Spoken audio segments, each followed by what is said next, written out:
What's up, everyone?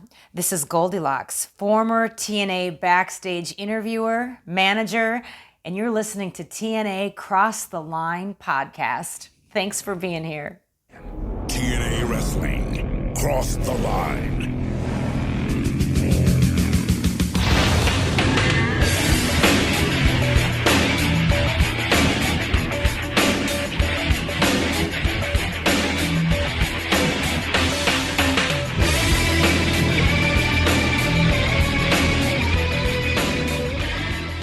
And we're back with episode 69 of the TNA Cross the Line podcast. I am Bob Colling Jr. With me, as always, is Dallas Gridley.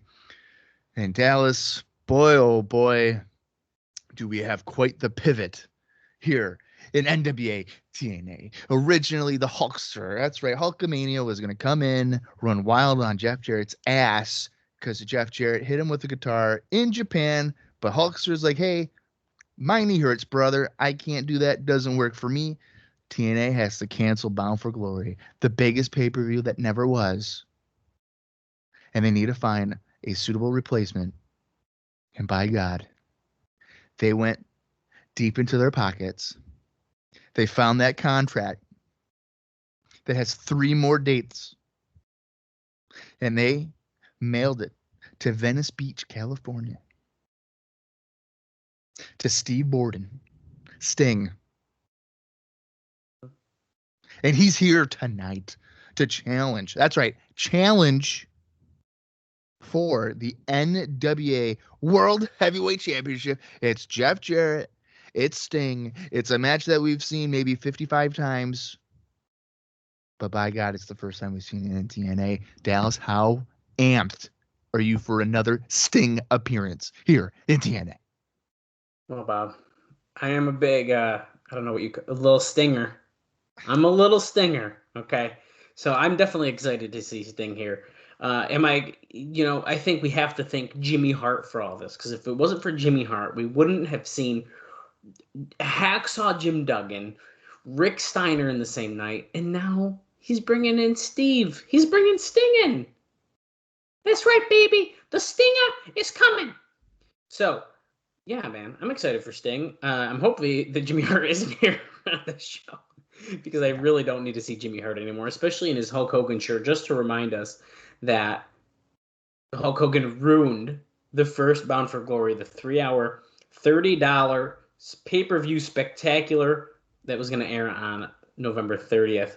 It's done. And I think that was going to be a damn good show from what the rumors were that we were leading up to it. Between an Ultimate X appearance from Hogan facing off against Jarrett to finally end their Bash at the Beach 2000 beef, and then having Sting potentially appear on the show and wrestle, I'm assuming. I mean, that's some big shit, man. So it was going to be really big, and it was going to be really good. And it, just like you said, my knee hurts, brother. So November no longer works for me. But I got some stuff we'll get to about that. Not as much. Last week we have severely trimmed down, but a few potentially final notes about that situation, at least until the new date comes up. And I got some news and notes about Sting, but we'll probably save that for during his match tonight against Jarrett. But I guess before we get to all that, let's run down of the card of what happened on the card from last week, from October 29th. 2003. So, and Bob, we both gave it about a middle. We didn't love it, but it wasn't an awful show. But you liked it more than the previous week, which is good. So, there was something there. But the following matches happened on that show. America's Most Wanted defeated David Young and Glenn Gilberti. Michael Shane defeated Sanjay Dutt in a non-title match. Don Harris and Eric Watts defeated Kevin Northcutt and Ryan Wilson. Don Callis was, of course, in the corner there. Ekmo and Sonny Siaki defeated Danny Doring and Roadkill.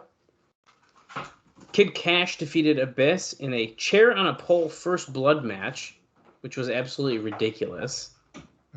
Because why would that have been a thing? And then we had the Blood Gallows of Retribution Dream match or something along those lines. I've seen the title of this match written like 5 different ways now. Yeah. I've also seen it as Dream Blood Gallows of Retribution match. So we might have said the wrong fucking name last week. Sue us. I don't know. Don't actually sue us though. You won't get nothing. Yeah, you won't. You really, really won't. So, anyways, Raven defeated Vampiro there, and unfortunately, Bob, at least in ring, I believe that is Vampiro's final appearance in TNA Wrestling. And you guys can put together the pieces why you think that might be. I don't know. There's another guy in white face paint with some black on him. I don't know. Coming on tonight's show. I don't know. And then, as I jokingly mentioned, Jeff Jarrett defeated Jim Duggan, and then Rick Steiner defeated Jarrett by disqualification, technically, in the main event. Jimmy Hart comes out. Stinger's coming, baby. And the rest is history. Here we are. I'll be honest with you, Bob. I can't believe just 1 week ago we watched that show. And I don't know if it's because, once again, you and I consume so much wrestling, or if it's all blur to me. I certainly remember Vampiro and Raven, but damn, it feels like we watched that about 2 months ago. Yeah. I mean, last week's episode is like the ultimate in a pickle type of situation. I feel like. Yeah. Because that's a fair point. You have this idea in your head like, oh, we're gonna have Hulk Hogan coming in, and obviously that doesn't pan out. But I mean, the pivot to Sting, I think, would be more exciting if we hadn't seen Sting back in June. I think that's a really great point, because Sting coming in his first match and he would be fighting Jarrett for the title, I think would have been massive. But yeah, we just saw him team with Jarrett, and he was already here, and yeah, it's exciting that he's back, but it kind of does take that edge off of it of like, oh shit, Sting. It's like, well, we just saw him. Yeah, and it was really kind of at the end of the day meaningless tag match to begin with. Yeah, I mean it was. Where he was teaming with Jarrett, and now he apparently doesn't like Jarrett, even though Jarrett hasn't really done anything to him directly to cause that. Screw you, Jeff Jarrett. But no, I mean I'm still excited to see it, I would say. Me too. So, like I said, we gave the show in the middle. We didn't love it. We didn't hate it. I mean, I love every show here because I love talking with one of my best friends about TNA wrestling, but my enjoyment level was a little bit lower last week. Which is a fucking rarity because you have a bias to this company. They do no wrong. No, I put my bias behind me during this podcast. I try very hard, at least, if I don't. So, anyways, what do you think that the readers thought of the show last week? I'm gonna say they went with a thumbs down. They did. The majority gave it a thumbs down, 57.9%, and then 26.3% gave it a thumbs in the middle, and 15.8% gave it a thumbs up. This was the best response in several weeks for volume, even though it was also a pretty strongly negative response to a show. And what do you think was voted for the best match on the show? I'm going to say they went with Michael Shane and Sanjay Dutt. No, it was actually voted America's Most Wanted versus Glenn Gilberti and David Young. And they say that's probably not due to Gilberti. Due to who? AMW? I mean, it probably is due. I don't know if I'd agree with that. Yeah. In second place was the Raven versus Vampiro match. What? And so what do you think was voted the worst? Now you kind of got thrown off a little bit. Yeah, I don't know what to expect from this. I'm going to say the worst match was Don Harris and Eric Watts against the Red Shirt Security. You're damn right it was. Okay, good. In second place for the worst was Sonny Siaki and ECMO versus Danny Doring and Roadkill. And then third place was Jeff Jarrett versus Rick Steiner. Not even the hacksaw match.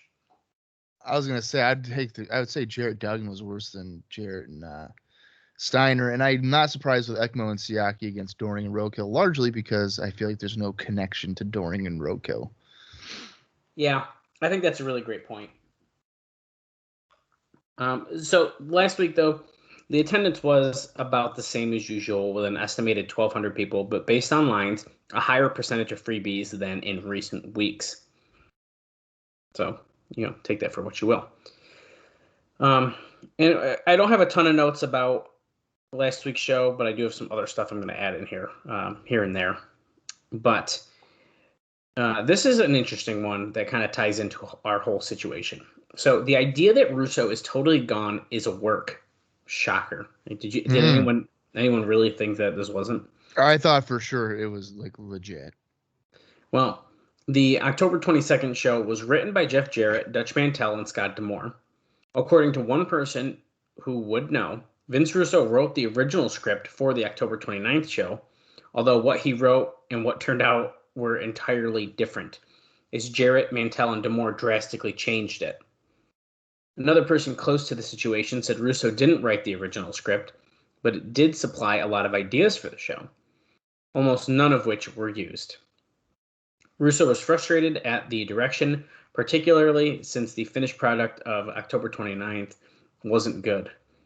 He and Jarrett have totally different ideas of wrestling. Jarrett wants it to be in the ring, both matches and interviews. Russo wants more backstage, vignettes, and comedy, with the matches as secondary.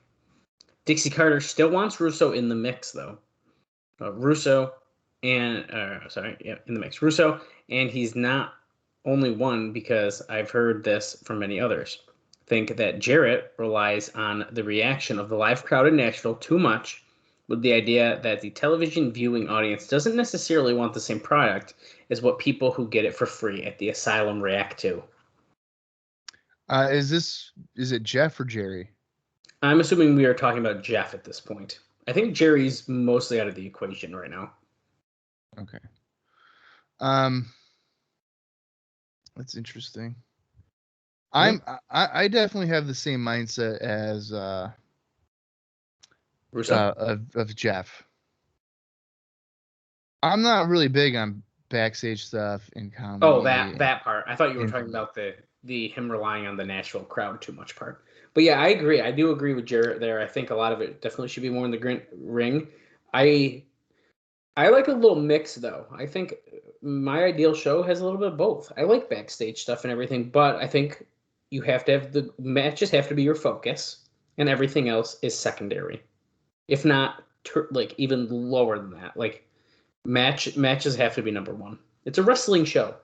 Right. If every match or every segment is the same, it's going to be pretty redundant and boring. So I agree with you. There's a place for, Russo's ideas, some of them, but not like every single segment or match can be like that.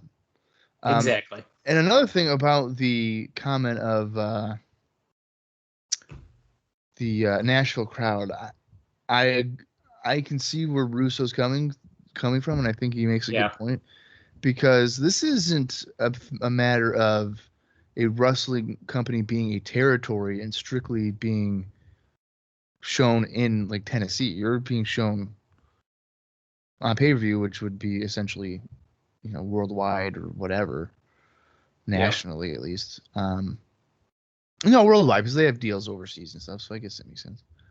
But I kind of agree with that, because maybe what people in Nashville enjoy isn't going to be necessarily the same as people in New York, like us, or in California or Texas, or whatever. There's going to be different tastes. So I don't think you can rely on that. But another thing, what else can you base it off of? Because since they're on pay-per-view, and you're going off of a buy rate, you don't have the luxury of like quarter-hour ratings to be like, this worked in this 15 minutes, this didn't work in this 15 minutes, and so on and so forth. So you're kind of just in a crapshoot, because the way your business model is you really aren't getting the reactions or feedback from the crowd that you normally would on traditional television. Yeah, and I think that's where it kind of gets tricky here. So it's a very interesting situation. Now, with Russo potentially not being gone, which we all knew was kind of the thing anyways, is he back on TV soon? I think we discussed this last week a little bit, where it's like, okay, well, they just wrote him off with this big attack. So they got to keep him off a little bit. But is he going to come back, or did we actually just see the end of Russo on TNA programming? He's definitely going to come back. The question is when would he? I would imagine. See, I don't know though. That'd be over 2 months. Because I'm thinking like the first episode of 2004, or the last one of 2003. Mm-hmm. Because like similarly, like sex in late 2002 was developed really like on the last episode of 02, right? Yeah, that was like their big thing. I'm pretty sure it was one of those last episodes. Yeah, so that's why I'm thinking that Russo's return could be like around the same time frame. I would probably push it till the first episode of 2004, just because it's a new year, and you can branch it off from there. I wouldn't be surprised though if he's not back in like 2 weeks. Oh yeah, realistically. Well, we'll see what happens with that. Should be interesting. But as we know, last week the show was built around Jimmy Hart bringing in a mystery man that he used to manage to get back at Jarrett. Dave notes here that it was weird because Hart did a heel promo, plus he brought in two guys, and Jarrett laid out both of them, meaning he's overcoming the odds. Yeah. However, Jarrett is supposed to be the heel in all of this. We of course know the first guy was Jim Duggan, who was more aggressive than Dave says he's seen him in years. Mike Tenay even called him the old Mid-South Duggan. Duggan, who is 50 at this time, lasted 3 minutes and 40 seconds before being pinned after a guitar shot. Hart then sent out Rick Steiner, who was 42. I don't know why we needed another ages, but... and no, Hart never managed either Duggan or Steiner as far as he can recall. And you mentioned that last week, yeah. I knew it. Interesting. Because Jimmy made note. He made sure to say, I'm going to bring people in that I've managed. Oh, I know. Yeah, he made sure to say that. And then he did not end up doing that. Right. But whatever. The Raven and Vampiro match, Dave points out, he talks like pretty decently about this, that there's two innovative spots that they did in this match, where one of them was when Raven was put the dog collar on the separate ropes. So Vampiro was trapped when both chains were attached and he couldn't move out of the middle of the ring. And then Raven ended up hitting with a garbage can. And the other, which I actually think I pointed it out too because I thought it was interesting, was when Vampiro put the chain from the dog collar around his own forehead like a headband and then headbutted Raven. Which I thought was, I don't know why, but like I was like, you don't see people do that. So I thought that was interesting. And Dave even made a note of it as well.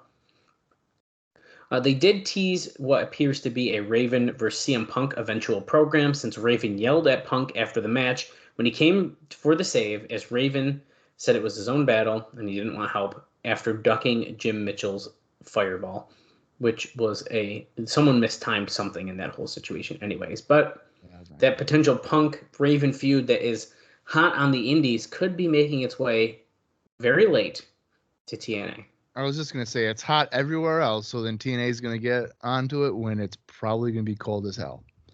They probably should have, instead of putting Punk with Raven, if you wanted to kind of get on the board of this, you probably should have just done it right away. Oh, yeah. And I think the way that Punk has been presented is so much different than Ring of Honor or MLW or whatever. I don't think it's going to have nearly the same impact. Punk is like kind of a wimp in TNA, to be honest with you. Dude, literally. I was trying to think of the word, and like wimp is perfect because he's such like a whipping boy. Yeah, he is. Like it just doesn't make sense. It's like, I don't know. No wonder no one knew he was here. Let's just put it that way. I mean, he's not doing anything worthwhile, really. Yeah. they tried to get Abyss over as a monster as he juiced, losing this first blood match against Kid Kash. Then went nuts and laid out Kash and referee Mike Posey. Dave thinks that there's something missing in Abyss. He has the size to be a monster and the look, but he doesn't come across fearsome enough. What do you think about that? I think I agree with that. What do you think would help him, though? I mean, I sort of see what he's getting at, but I don't know if I really thought about it before I read it here. Like I don't know. Is it his look, like as far as his No. body attire, not his mask and stuff? Is it just that he's not wearing anything he's wearing denim? I mean, No, I mean, I think for me, he hasn't done anything to really strike fear in the viewer. I mean, really, what has the presentation been? He was Kid Kash's sidekick, getting slapped around. Yeah, and he lived in the boiler room. That's pretty much it. Yeah, so he has the look to, he could, and I know you would roll your eyes, but I want you to know I'm not saying this in jest or anything, but there's always been that comparison to Kane or whatever, Yeah. the same type of persona, like a mixture of Kane and Mankind or whatever. He certainly could be a version of that for TNA. I think they need to make him darker because they were darker, more menacing. And I don't know how you do it. Yeah. Because really right now it's just been the socially awkward emo kid that you see in school that hides in the corner. Yeah, I see what you're getting at. That's kind of how he's been presented. I would think, maybe a good way to do it is, you figure out a baby face or something and he just absolutely murders them. I'm talking bloodbath. They're just left for dead. That's probably a good way to do it. That seems the easiest way to do it.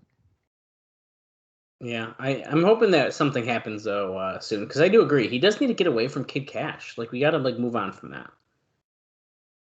I would, if they were singles guys, if Abyss were to just destroy a guy like Chris Harris, you just go backstage and he's just mauling the crap out of him. I mean, he's busted open. I mean, I guess you could even do it with AMW being a tag team. James Storm would be like, "What the hell, dude? What happened to Chris Harris?" And it's Abyss. He's got blood on his hands, and he's just uncontrollable because he's feeding off of the blood. That's what's getting him going. Take out the biggest tag team you have, and then it's wow, okay, I hate that guy. Right. Take them both out. I don't see why not. I mean, I don't know who else you could really go to. Here's a prediction. Mm-hmm. I think so. On tonight's episode, we have a last man standing match between Raven and Father James Mitchell. And I have been saying, that's right, for a while now, that Abyss should probably be attached to Father James Mitchell. Now, obviously, at some point that happens. Spoiler! Well, come on, dude. Give me a fucking break. I didn't know. Yeah, okay. Well, whatever. Anyway, I wish I could sit here and tell you I remember the exact day and time and whatever when that happens. Spoiler alert, I don't fucking remember nothing. Okay? Yeah. I've watched these shows before. I don't fucking remember half of this shit. So when I'm seeing it again for the first time in a while, this is a natural reaction. But my prediction, or what I would at least do here, obviously, I think Abyss should just beat the shit out of Raven. Right? I think that's a perfect pairing, yeah. I mean, how do you not do that? Raven, he'll have the conclusion with Mitchell, so then he'll have nothing to go off of. Wow. Insert Abyss, and then perfect. Well, I was going to save this note, but you brought it up. Raven not having anything to do is actually a talk of what's going on right now. And that's because there was some talk recently, again, apparently, of doing Raven versus Terry Funk feud once the Jim Mitchell angle runs its course. but finances seem to be a major issue. Funk, at least on the indie scene, is said to not work for less than $2,500 per shot, and this group isn't paying anyone short of Sting and Hogan level guys. But Jarrett himself, is getting $3,000, but his duties include running the company. No one besides like Sting and Hogan are going to get that kind of money at TNA. So I mean, if they still don't know what they're going to do with Raven, you might as well keep it going and give Mitchell his monster. Right. I mean, and let's be honest, I love Terry Funk. I think he's a great human being. I enjoy his wrestling.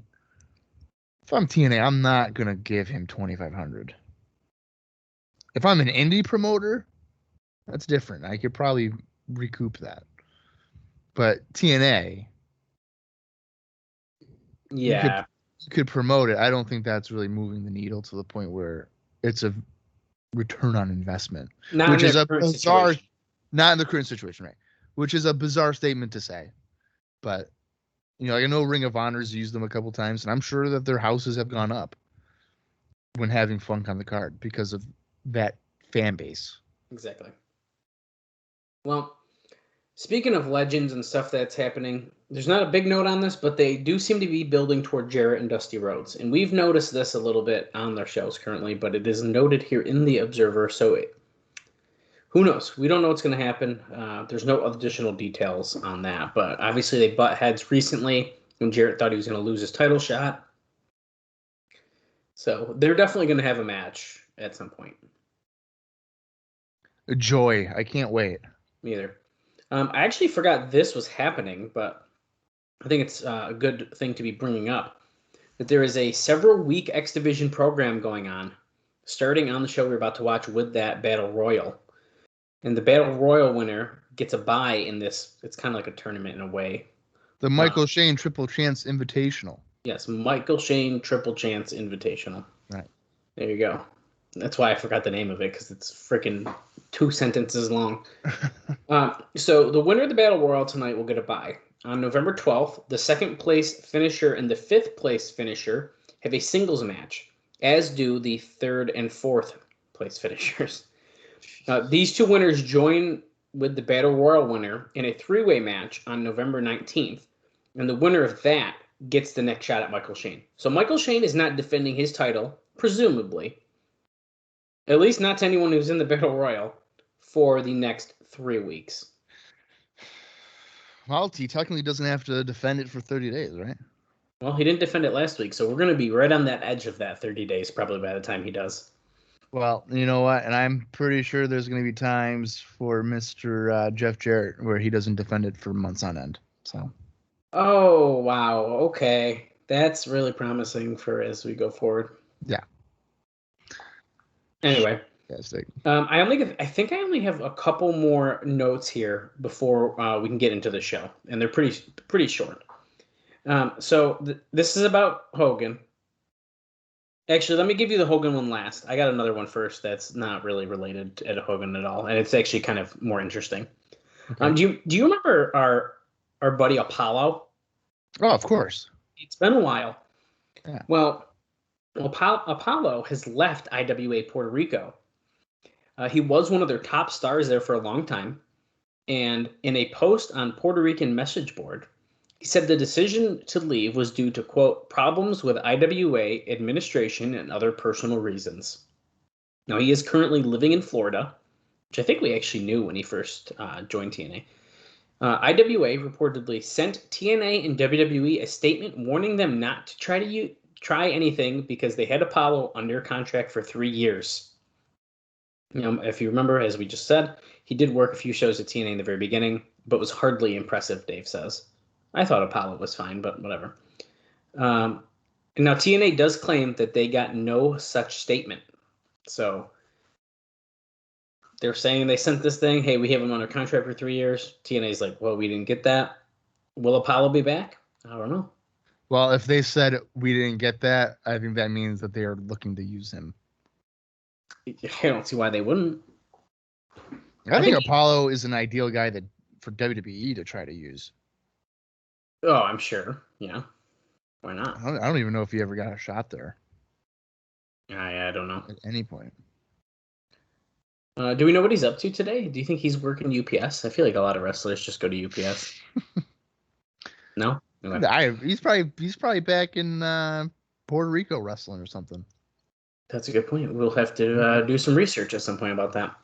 And my final note before we get started on the show, and I do have some fun ones we'll sprinkle in throughout the show that I think are interesting. This is about the Hogan stuff. So the tentative plan for Hogan versus Jarrett matches are now on either February 8th or February 15th for the show, with Tampa or Las Vegas as the point being the main cities under consideration at this point.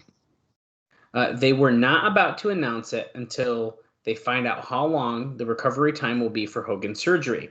He did end up having I'm going to mess this up.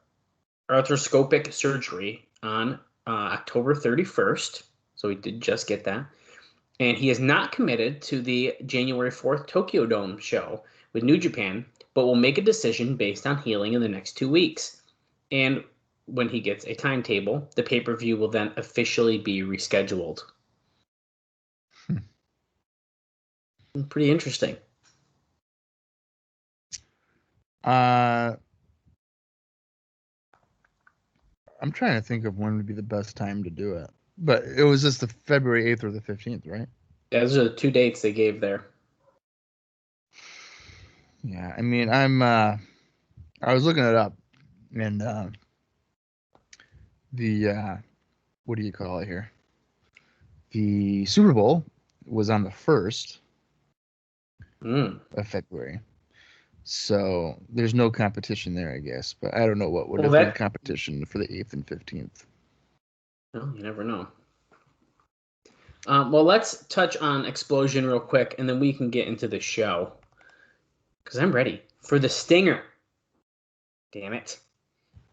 This is listed as Explosion number 55 on Cage Match, and it was filmed the same day of the show we're about to watch on November 5th, 2003. And it aired on November 8th, 2003, and it featured the following 3 matches. Christopher Daniels defeated Chance Prophet in a whopping minute and 49 seconds.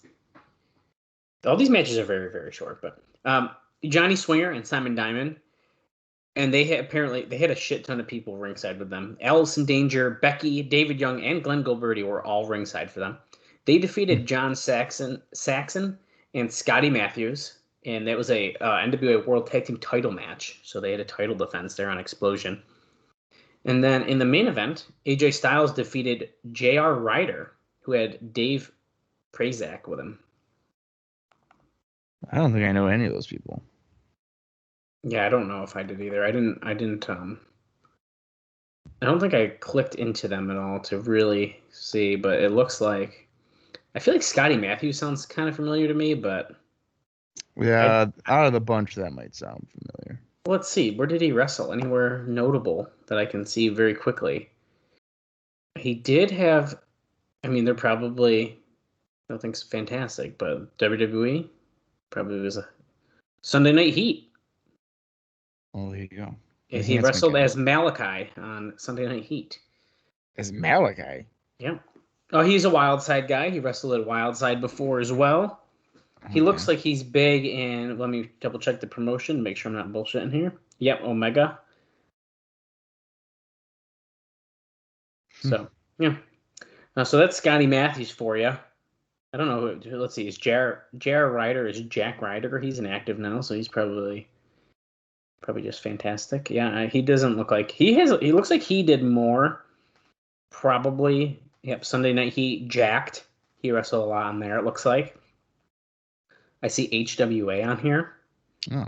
ECWA. So J.R. Ryder looks to be a little bit more active than the other guy, but AJ Styles defeated him, so it doesn't matter. And Chance Prophet, if he could load any slower, he probably did nothing. Like, is it just fair to say he did nothing? Oh, he still wrestled last year. Wait, this guy's still active. Small indies, it looks like. I don't recognize many of these names. He did wrestle in TNA again in 2015. Oh, wow. On the Road to Bound for Glory tour. and he won a match against Sean Schultz in West Wow. Virginia. So wow, remember his name. I have an update from our Twitter page. I don't know if you've noticed this, I don't know. or is this maybe it's one of your fun tidbits on the show? I don't know, but back on our episode here of weekly pay-per-view number 66, you posted something about Eric Young performing a double Death Valley driver. I did not see this yet. Okay. Okay, so you posted something about Eric Young performing a double Death Valley driver on Jarrell, Clark, and El Fuego. Well, Mr. Eric Young, quote, replied, and I believe he's referencing the weight of these men. He said, 2005, check the map. Oh, So you think he's doing the weight? Yeah, I think he's saying that those guys combined weigh 2,005 pounds. Check the math. You didn't even put a year or nothing. No, I didn't. That just confused the shit out of me. Yeah, it's 2003. I mean, I would hope he would know that. But yeah, 2005. I'm sure he's saying 2005 pounds. I mean, that is to sound even more impressive than he already is. It was very impressive. But no, I didn't see that. That was actually, damn, I can't believe I didn't see that one yet. So that was exciting. Thanks, Bob. Yeah. But besides that, man, that's all I got. At least until we start the show. So are you ready to watch pay-per-view 69? Dude, I was born ready for this. I've been waiting to 69 with you, Bob, since we started this podcast. This is going to be a big show. Well, you're not the only one. Jordan has been very interested in doing 69 as well. But okay, so let's get into the show. But I'm ready to the floor. Yeah, obviously I'll do my indie notes throughout the show if I fucking remember to do it. No promises. You said at least not during the matches when they're actually doing it. So we'll see. But anyway, I'm gonna count down from 5. When I say play, hit the play button. I would assume you would follow along with Impact Plus. I don't know if it's really anywhere else, at least legally. I don't know, but who knows? That's for you guys to decide. So I'm gonna count down. Here we go. 5, 4, 3, 2, 1, play. Oh, here we go. Flashbacks to Jarrett attacking Hogan in Japan, and it's all sepia tone. Wow. Dude, I don't like the way it's shaking. Is that bugging your eyes or what? Yeah, it's a little bit. Whoa. It could cause a seizure by doing that. Hogan busts it open. Let's get some help in here. Chono's there checking on him.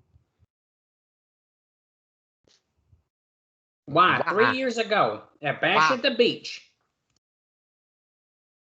Why? Why'd you do that, Jeff? Why? I like that Jimmy Hart was like, why'd you lay down in the biggest match of your life? Like, why'd you do that? Jeff's like, I don't know. It's just Russo told me to, damn it. It's not, and like I said, it's not that big of a fucking deal. Like no one's caring in 2000. Like I wasn't laying in bed at night being like, why did Jeff do that? I need to know. I just like, was it the next night on Nitro where they're like, Hulk Hogan and Eric Bischoff are no longer with the company? Or is that during Russo's promo that night where he like goes off? I don't know because they didn't even know he was doing that. So that might have been addressed the night after on Nitro. We're just seeing a highlight package still of Jarrett winning the title. Don Callis was ringside when he won. I think it's important to note. And there's Jimmy Hart. I will get my revenge because I had blood dripping down my back, even though it was probably just sweat because there was definitely not blood. Well, and I love that he was cutting a promo to the wall. It's great. Now we're seeing Styles wants his rematch, but they tease like, hey, you should go back to the X Division, which we'll get there. I have a note on that, but I was waiting until we saw Styles. AJ was like coward like last week, and now he's not. Right. But he did get carried out like a child, throwing a temper tantrum.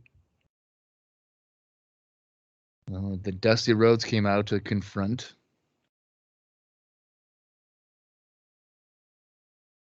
A worthy opponent. He's the worthy opponent. Yeah, Dusty is. Look how mad he is.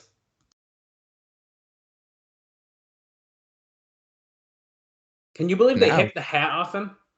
Unbelievable. The limo and the Hummer.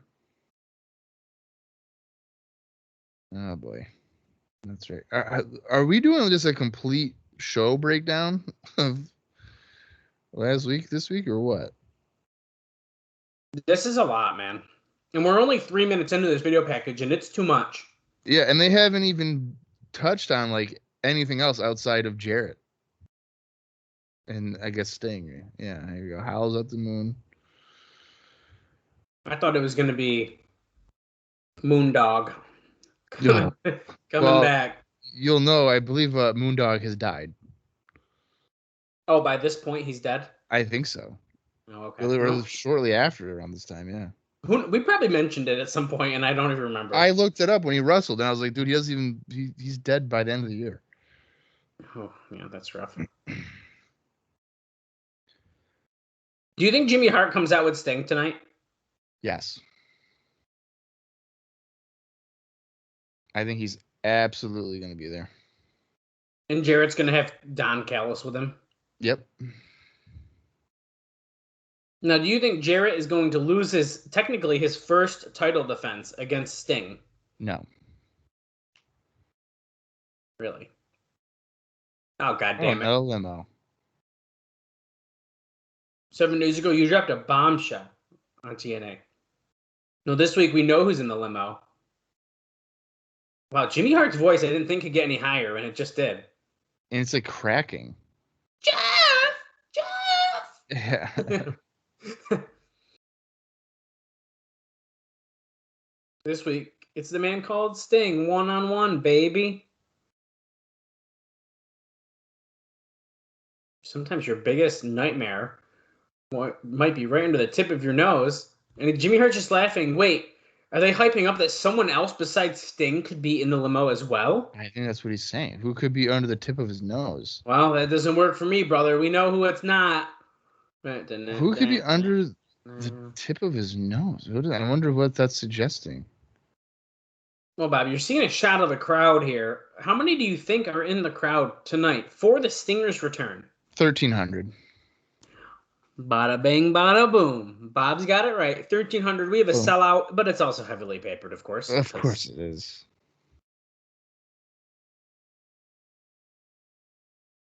Yes, 4 months in the making. Raven gets his hands on James Mitchell. The first 5 minutes of the show is literally just Jarrett and Sting promotion. Oh, shit, dude. Kash teaming with his partner, Laz, who just grabbed his ass on the way out. Sure did. I don't know if we mentioned on the show or not. Laz, I actually found his Twitter page thanks to Bill Behrens, who tagged him in a post a few weeks back, or months at this point.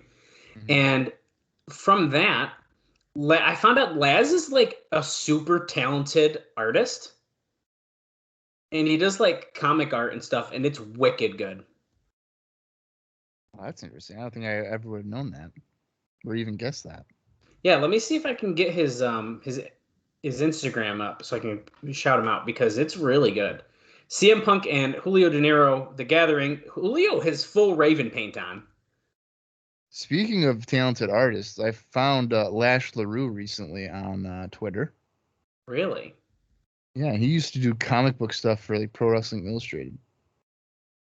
Oh, wow. I have some indie notes here for Mr. CM Punk. So recently, he hasn't been in ring in a while here. He's been, kind of just showing up, huh? Yeah, last time he wrestled in the ring here in TNA was October 15th. Oh, wow. But on October 18th, he defeated Colt Cabana for FWA. October 25th, he wrestled Steve Corino to a 20-minute time limit draw for Ring of Honor. And then on November 1st, Punk and Corino co-won. I'm assuming that's what this means. They co-won a 4-corner survival that involved Christopher Daniels and Samoa Joe. Nice. Julio in the ring now with Laz. And yeah, as Tanae is mentioning, Julio has Mitchell painted on his chest. Is he like cosplaying as him or something? What are they doing? Well, he's with Raven, dude. He's in the gathering. Laz getting picked up from between the crotch. Why does he have Mitchell die? What does he have to do with it? Because Raven is fighting him tonight. Okay, so Laz just kind of tagged Kid Kash by putting his face in his crotch. I wonder if Laz was like an attempt to replace Bruce. I'm sort of getting that vibe. I really like Laz. I think he's so weird. That's why I like him. I like his jeans. Well, he's supposed to be representing his favorite pop star, Britney Spears, if you recall. Right. Hip toss by Dinero. It's kind of weird to see Kash wearing trunks. Yeah. I mean, I know he's done it a couple times, but it just looks weird. Well, he keeps switching. Yeah. So if you're interested, Laz follows us and we follow him over on Twitter at Dustin Massey 101, and that's Massey. And then over on Instagram, and on his page it says he's a freelance illustrator and does digital art. And on Instagram he's Dustin Lee Massey, and he's got over 34,000 followers on his Instagram. Oh, wow. And his art is absolutely incredible. I mean, like, really, really good. I'm going to have to look this up. Julio going for a pin. Kid Kash kicked out. Laz almost broke up the pin. But he didn't.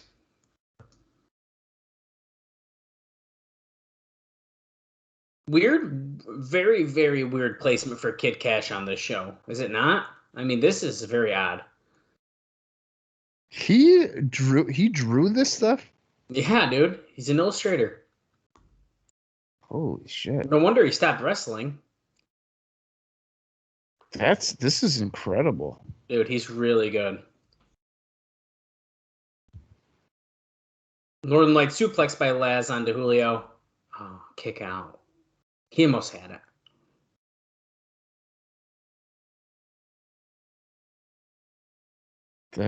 This is nuts. Good for him. I'll have to give him a follow too. Why not? Oh, he tried to hug Kid Kash to celebrate, but Kid Kash was like, nah, dude. Nah, son. Here we go. Kid Kash laying in some punches after a chin lock. Some cross faces, my friend. Get it right. What? Those was considered cross faces. He was punching him. It was a cross face. It was like a forearm. Cross face. I've never heard it called that before. If you were to watch some Nikita Koloff matches, maybe you would have known that. No, I did watch his really great cage match in 1986 with Magnum TA, but that's a bullshit lie. No, it's not. Kid Kash tossed Julio off the top rope. He never had a cage match with Magnum TA. I meant best of 7. See, now I just made that up, so that's how I know that you didn't watch it. Wait, so yeah, they did have a cage match. So you're making it. Damn you, Bob. Kash with the slam. Oh, springboard moonsault onto Dinero. That might be enough. 1, 2, Punk kicks out. Is Punk got purple hair? Yes, he does. Wow. Now Punk is selling his right knee. It looks like he might have twisted it. Oh, there's our first Guys in the Truck replay that I remember so far on the show. Oh, he hooked his leg on the middle rope. Oh, Laz with a nice middle rope jumping neck breaker on Dinero. That's going to be good enough for a 2 count. It's good for a 2 count because Andrew Thomas is the referee. Well, I'm surprised he's not knocked out yet, but right. Matter of time. Here comes Kash. Looks like Laz wants to hump Dinero. Kash wants a pile driver. But Laz wants to take De Niro from behind. They're going to argue.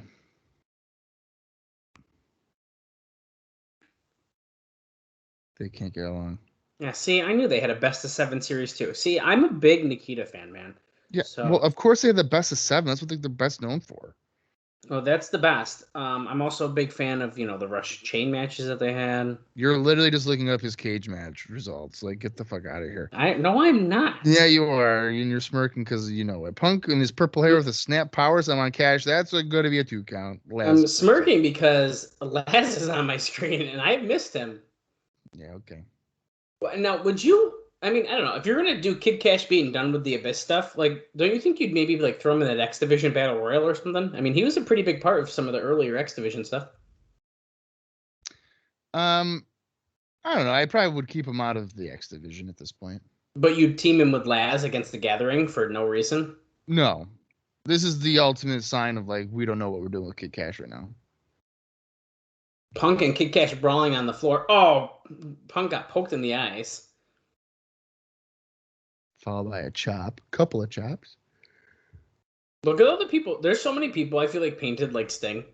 I've seen at least like. Oh, there's a bunch. And a lot of them are wearing his shirts and stuff. I should have painted up like Sting for this podcast. That top rope blockbuster. Powerbomb blockbuster combo. That's it, man. On last for the pin. So Kid Kash did not take the pin, which, well, I didn't expect him to. I used to have a Sting Halloween mask. I should have worn that. I also had a Sting mask, and then since it was kind of cracked and stuff, when we moved, I was told I had to get rid of it. Yeah, I mean, that makes sense. No, I could have kept that. Why? Well, I don't see why not.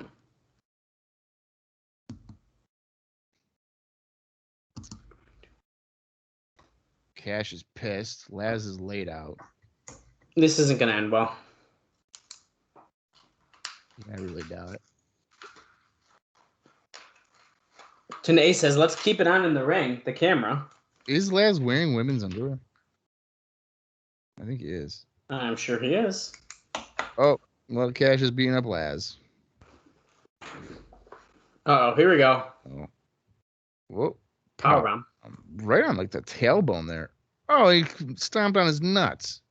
Okay, that's where we draw the line. Yeah, he crossed the line there. That's right. Oh, well, here's Abyss. I had a feeling they were going to do this. Abyss turns a Kid Kash around. Abyss's mask looks different. Very shiny. Off the rope. Come back. Big clothesline. I mean, doing a leaping forearm to a Kash, that just seemed weird. Didn't it? I thought so too. He doesn't stand a chance against Abyss. Oh, now Abyss is going to chase him through the crowd.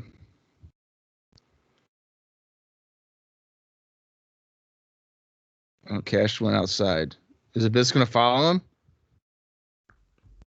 And they just goes out the door, and that's it. Let's go to Scott Hudson with Raven. Great. Raven, I can't help but notice, but Julio painted himself up just like you. And look, Raven literally has Die Mitchell Die written on him, too. He does. Maybe Julio De Niro's doing like what Damian Sandow did for Miz. Oh, okay. This is it. Jim Mitchell. This is the twilight of the gods. Ragnarok. The church has been broken.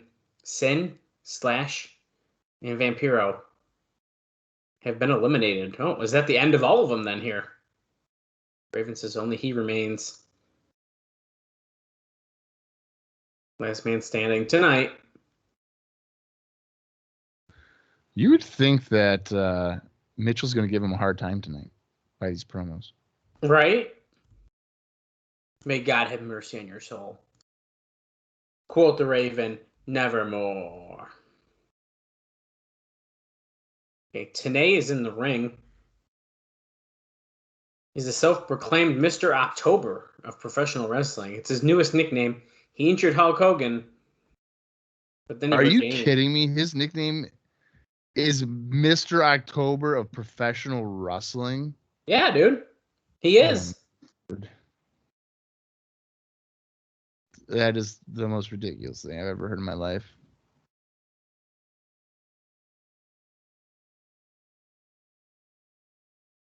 Great. Why is Jarrett coming out before, we're at 17 minutes and 40 seconds. Jarrett's coming out for an interview. He's got a huge match against Sting later. Because he can't help himself. He's got to come out and get overexposure, because that's just what Jeff Jarrett loves to do. He's got something in his hand. It looks like a Japanese magazine. So he's going to be like, look at this Hulk Hogan on the cover. I did that. See you on February 8th. No, we won't be getting no date announcement. No, absolutely not. Yeah, learn from your lessons, right? Or learn from your mistakes. Jarrett's like, I need to go out for a promo. I need to do a backstage interview before my match. I need to have my match. Second entrance. Sting doesn't get the lights. I do.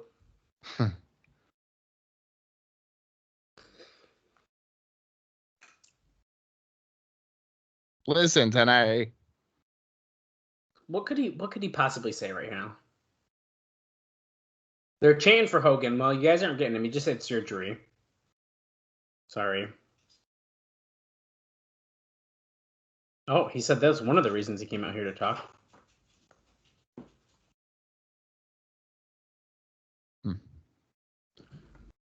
Show us the magazine.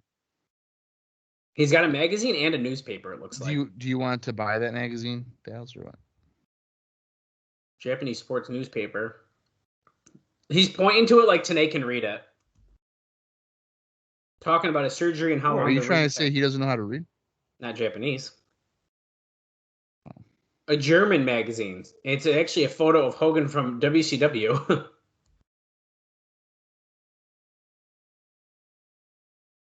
When's he going to make his first ever appearance live in a TNA ring? Well, that would be January 4th, 2010.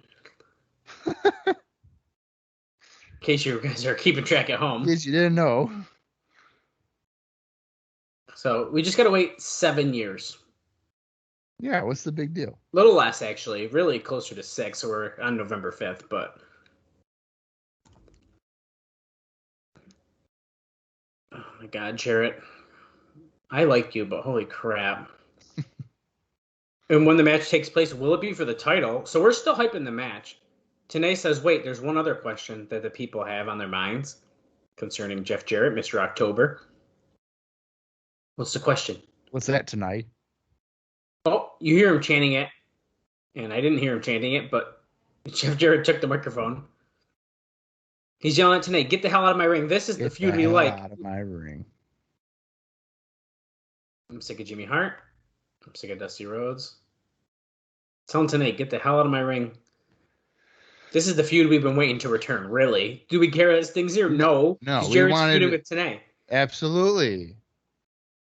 Do you think they're going to kill Sting's pop again by bringing him out early like they did the last time? Oh, they better not. Oh. He said, if you don't get up here and help Mike TNA out of the ring, Don West will be commentating alone. Don West ain't going to get up. I don't blame him. I like how TNA's like, well, I can't do it. I can't do anything now. I got to just leave. Okay, now Jarrett's talking again. I'm to my next victim tonight at the Asylum. Uh-oh. Oh, here's AJ. You hear that? Hey, speaking of AJ, I kind of want to hear what's going to happen, but I do have a note. Remember last week we talked about how Jarrett essentially no-showed a wild side match? Right. Or maybe we talked about it last week, but it happened before because obviously, yeah. Or no, it was 2 weeks ago because it was before he won the title. Or no, it was after. Regardless, we talked about it last week. Damn it! And I have a note about that actually, but I want to hear what Styles is going to say. He's yelling from the crowd. It sounds like. Where is he? Oh, there he is. Oh, he's right there. But he's wearing like a white T-shirt, so he just kind of like a white button-up, so he blends really good into the crowd. Yeah, he really does. Oh, I knew you found me. Because I'm out here with the fans. So this is full-blown Styles turning back babyface. Absolutely. He's definitely a babyface. He called him Major Redneck. Why does he look like Tom Cruise right now? He does. Wow. He said, when you're worried about Hogan and Sting, you should be worried about the same guy you were worried about last week, AJ Styles. Jarrett giving him a news flash. Okay. When It's hard to be worried about somebody when they get their ass dragged out the back door.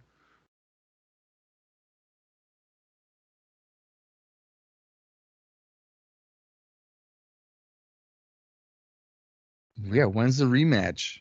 We need to know, Jeff. Hard Justice 2005? Yep. Look at Siaki, ECMO, and Trinity. Watch on the screen backstage.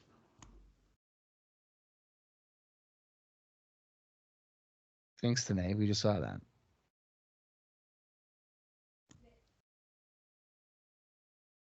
You're not the NWA World Heavyweight Champion. I feel like he knows that.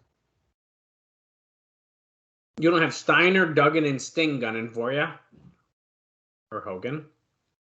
Or the press talking about you all around the world. You know why, AJ?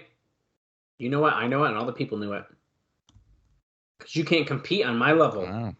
Oh, this is going to make Styles look really good if and when he does return to the X Division. Because then, in fact, I guess he can't compete on Jarrett's level anymore, so they... Yeah, he would have to go back, right? I don't want AJ back in the X Division. I don't think he doesn't really have to be at this point. No. I'm not only your champion, I'm their champion. I think the only way you send him back to the X Division if you have someone in the X Division that you want to elevate. I feel like that's kind of the case. Oh, there's Sting right there, dude, in the red shirt. Did he just say they need him in the heavyweight division? I think The fans? pretty much, yeah. Oh, he's telling him to enter Michael Shane's into Invitational. Do it. Because the X Division doesn't need AJ Styles. Okay, so this is literally what Bob was just saying. Someone to knock Jarrett See, off. AJ, though, he looked like a punk when he lost the belt. Like, he got beat up. Well, I don't think Jarrett's doing any favors here by being like, dude, you can't compete on my level. And then that was the performance he had. And he's saying, am I not good enough to take you on? Competition is my life. That's what I do for a living. Because I no longer do landscaping.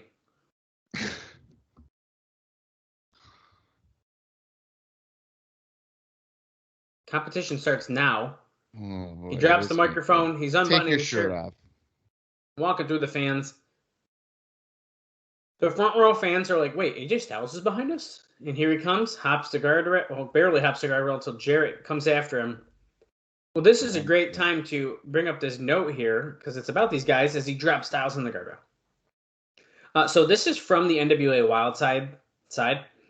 Here is the version of what happened with the Fright Night show and the Build NWA title match that didn't take place.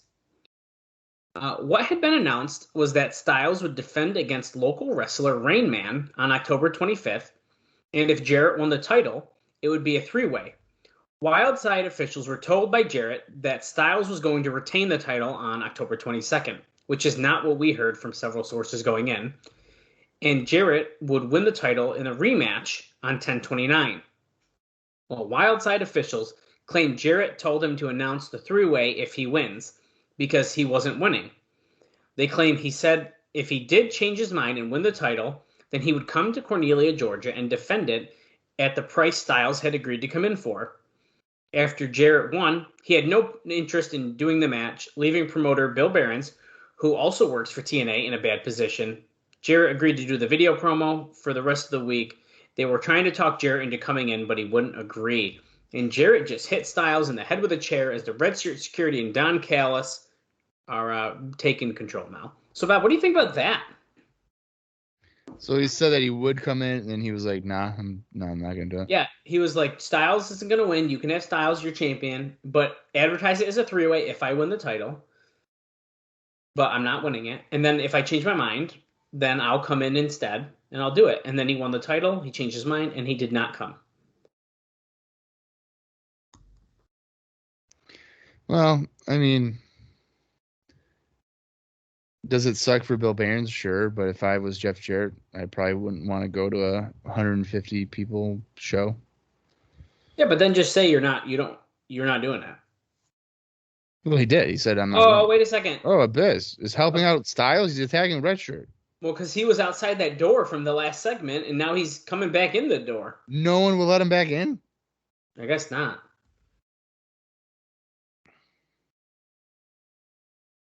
Abyss beating up Kevin Northcutt. Is he going to be a challenger for Jeff Jarrett? You think? What are we doing? I was kind of just thinking that. Face Abyss, I don't know if I have interest in, though. Yes, yeah, that's what I'm at too. I don't know. No, Ryan Wilson's waiting. Yeah, look at him. Oh, Right. a big kick. Great. Fantastic. Beat him up. Great. Abyss is going to get double teamed in the ring now. The unpredictable monster Abyss throwing him against the rope. Abyss comes up, breaks up that clothesline, double clothesline to the red shirts. Double. Here we go. Wilson There goes the red shirt. kicks Abyss. Going off the rope, he's coming back. Black hole slam. Nice. Callis looks pissed. Clotheslines Kevin Northcutt over the top. Blah. And Don there's Callis is trying to talk to him. Well, now he's immediately begging off. So maybe he wasn't trying to talk to him. He's like, oh, no. Oh, no. Oh, no. Oh, no. I cut my hair, just so you know. I have a degree. I just got a new degree. It's probably the same reason I cut my hair, but probably to take nice photos. Abyss grabs Callis around the neck. Spit some gum out. But Northcutt makes the save. No choke slam tonight. Oh, shock treatment on Northcutt? Oh, wow. Is he going to hit it? Callis is trying to talk on the mic, but it's not working. There we go. There we go. Wait 1 minute, you psycho. You better put him down. There's going to be hell to pay. Callis says, I'll make his life miserable. This is pretty impressive how long he's holding him up on his shoulders like this. I would just drop him. Oh, he put him down and he hit it. I wasn't expecting him to actually hit it. I know. Wow. Send it to the back. Scott Hudson. This is weird. Abyss is babyface. Oh, jeez. Here's Mitchell. He's got an affliction shirt on, it looks like. He's got his elbow pads on, so you know he's ready for a fight. That's so funny. Something's going on in this match, right? I thought Abyss would be involved, but maybe not. That's what I'm kind of thinking too, but... Does Terry Funk show up? Does he actually show up, you think?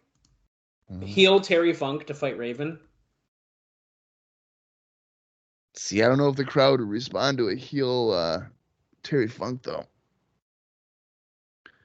I feel like Funk is too lovable at this point. I think if you're going to do it, I wouldn't do an entire story with Funk. I would just do a one-match thing. So I think this would be... Yeah. If that is what they're thinking, then this is the perfect opportunity. I think. I would think it'd be a one-off.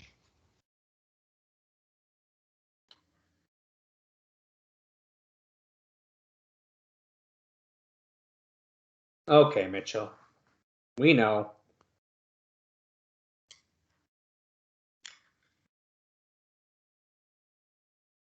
You will outpower me. You will outrust me. But you can't outthink me. I always said Raven. I knew it the whole time. It was me, Austin. It was me all along.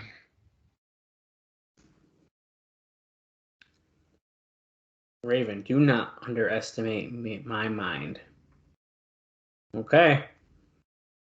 Oh, look at this. Cut the fucking music. Really? We have Shane Douglas on our show now?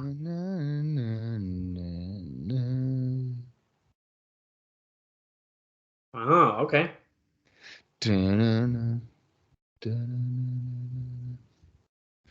Oh, he's wearing a t-shirt. It looks like it was tucked into his tights too, which is kind of funny. Nerd.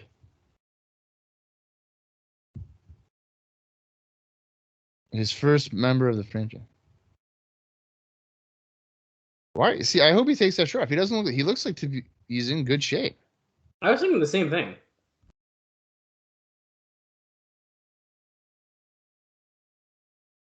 Oh, he's fighting Sandman? Did we know that? I don't know if I did. I could live without knowing it, but whatever. Here we are. Here he is. Wait, he's wearing a sex shirt. Oh my God, Sandman is drawn to the other side. Oh my God, he's joined sex. What In the typical fuck? Sandman fashion, he's about 7 months behind. Holy shit, dude. Are we for real right now? That's funny. Wow. He's wearing a sex shirt. I bet you they were still selling sex shirts. I wouldn't blame him. Sex, thugs, and rock and roll.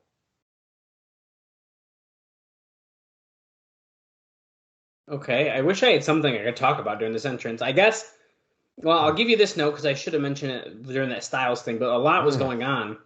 So we joke about Styles going to the X Division. Well, the moving of AJ Styles to the focal point of the X Division is still the plan, but it may be delayed.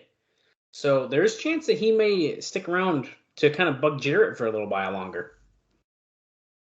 I don't understand why they would want him back in the X Division.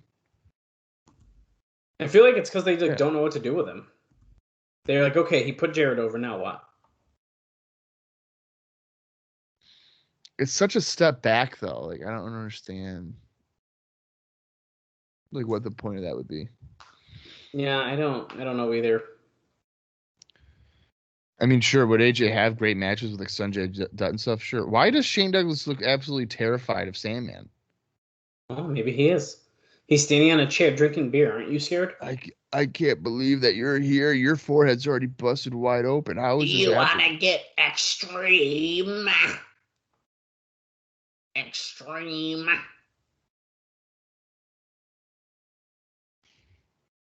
Okay, finally, he's in the ring. Yeah, Shane Douglas does look really scared, which is kind of funny. Bell rings. Sandman points the kendo stick at him, but Shane Douglas falls on his ass, and Posey is trying to take it from him. Shane Douglas tries to take advantage, but it got ducked, so it didn't matter. And Shane is wrestling with a t-shirt on. I don't know why. He doesn't look like he needs a t-shirt. Any indie news for these guys, or are they just doing nothing? That's a very good call out, my friend, because I would have not have even remembered to look it up. Let me find out here in a minute. Cage match is being a pain in my butt right now. Wasn't there like some issue with them in XPW earlier? With these guys here? Yeah, because wasn't like Doug was booking it, and then like he didn't want to pay Sandman. Oh, dude, you're right. When Sandman first came in, that was like an issue. Yeah. Yeah, we did discuss that. Yeah. So this is actually a long time coming.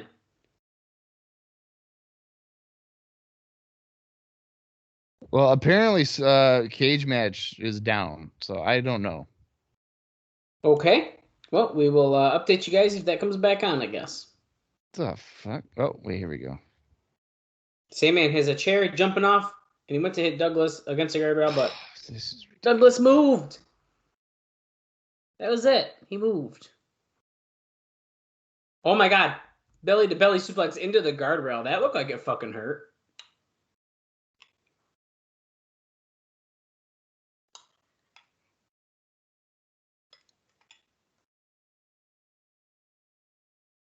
Back first into the safety rail. Yeah, all right. Well, it looks like indie news for this episode is not going to be a thing. Because it's officially down, and I'm just going to X out of all of them. So I'll just double it up next week, folks. God bless. Wow. Okay. I wonder if it's down on my end, too. It's down here. I already X'd out of it, so fuck it. Oh yeah, dude, it's down. Yeah, clearly not important. So I'm just gonna say it now. We broke cage match. Sure did. Snap suplex by Shane Douglas. Rolling neck snap. Well, that was a sloppy looking rolling neck snap, but he did it. It happened. See, because before I would look it up, the indie notes, and make a Word document, but then I figured, you know what? I'll just open up and that was another horrible rolling Oh neck my snap. god, that was wicked bad. And now cage match goes down. So great. The thinking man's wrestler. Shane Douglas is like an assassin with his intelligence. That's right. Today really trying to drive home that Shane Douglas is smart. Controlling Sandman with a chin lock. Devastating.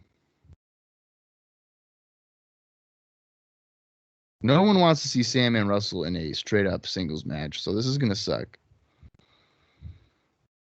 Yeah. Dallas, you'll be proud of me on IcoPod. I was contemplating getting Domino's this week, and guess what I got today? Domino's. You damn fucking know it. That's right. Considering I got woken up by assholes hammering outside of my fucking window. Wait, Sandman tosses Shane Douglas off the top rope. With a press slam. Shane Douglas was going to go for his patented Swanton bomb, but it didn't. It did not work. Okay. Sandman now has Douglas over the top rope and then hits a... What the fuck was that? Oh, my God. Unorthodox leg drop, says Tanae. Yeah, no kidding. What in the world was that? Now he's going to the apron, slingshot leg drop. That looked better than the other one. Wait, could I take a guess what the worst match is going to be voted on next week? It's got to be this. Right? I mean, this is horrible. This is bad. This is really, really bad.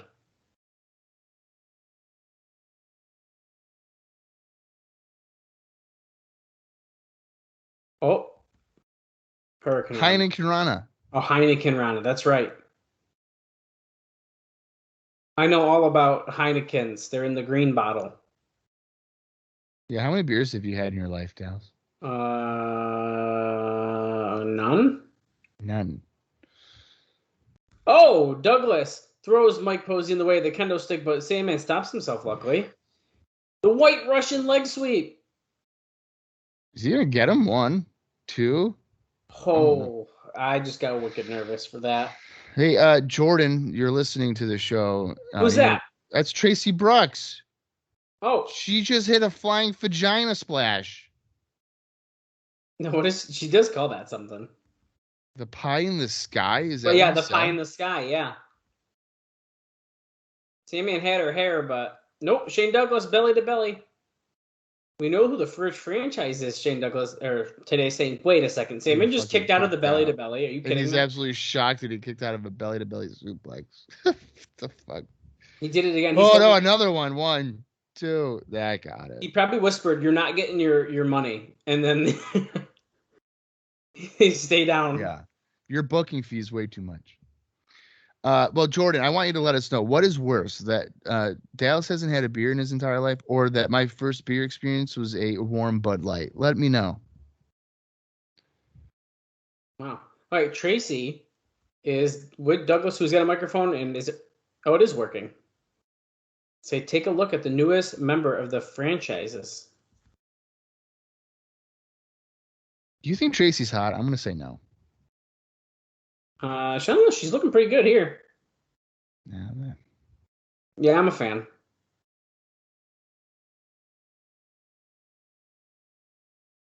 Didn't she pose for Playboy? I don't know. I'd have to do a live search for you in just a minute about that.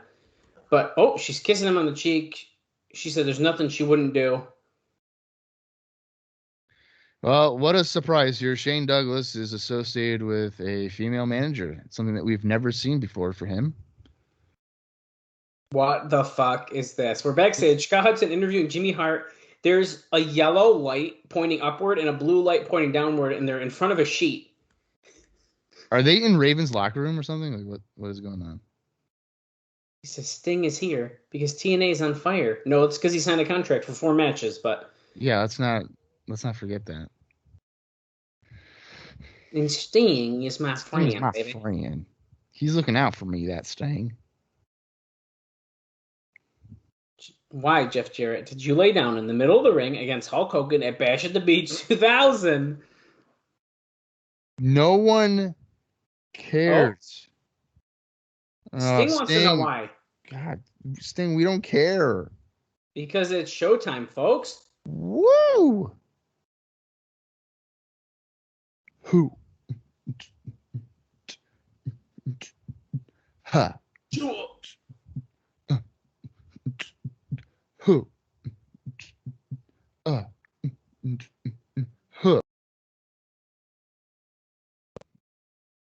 Who? Ha. Are you looking up Tracy Playboy or what? I was going to let you know, yeah. Hold on, give me a second. I was waiting for this entrance to happen. Bob needs to know, so I got to look it up. Well, I feel like there was like a TNA Girls Playboy edition thing. Like SoCal Yep. Val. You are 100% right, because I know exactly what pictures you're talking about.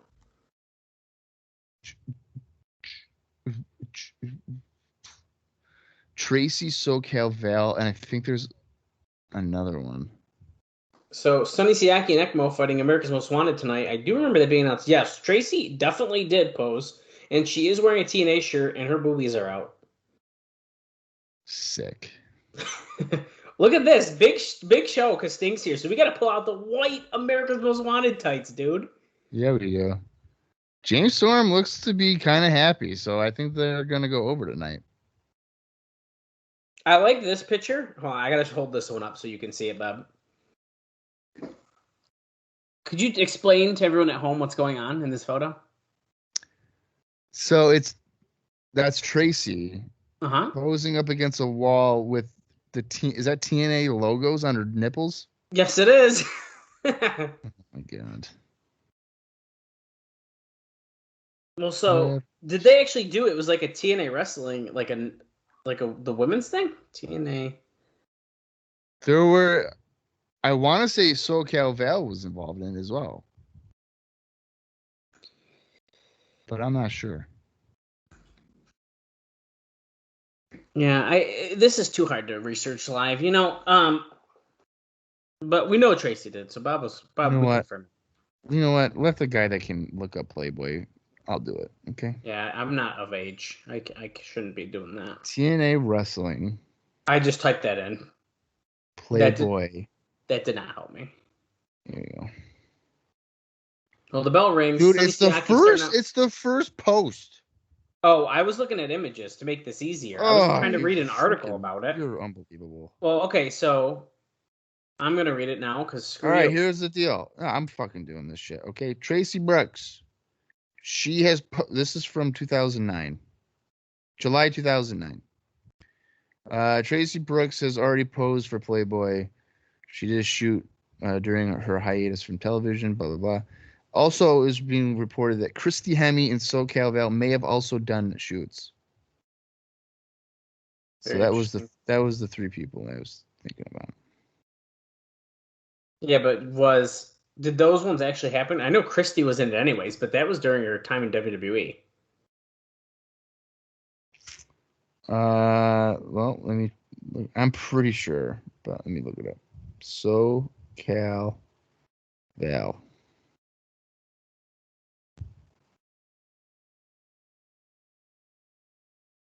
I'm going to say yes. Did they? Is this something that do you remember them like talking about it on TV, or did it just kind of happen and they just? I think it just kind of happened. I don't know. Atomic drop by Harris. Storm does a Russian leg sweep. Goes to for cover on Siaki. Harris gets a 2 count. Okay, so I guess she nearly did it. Who did? SoCal Val nearly did it, I think, but didn't do it. Okay. Interesting.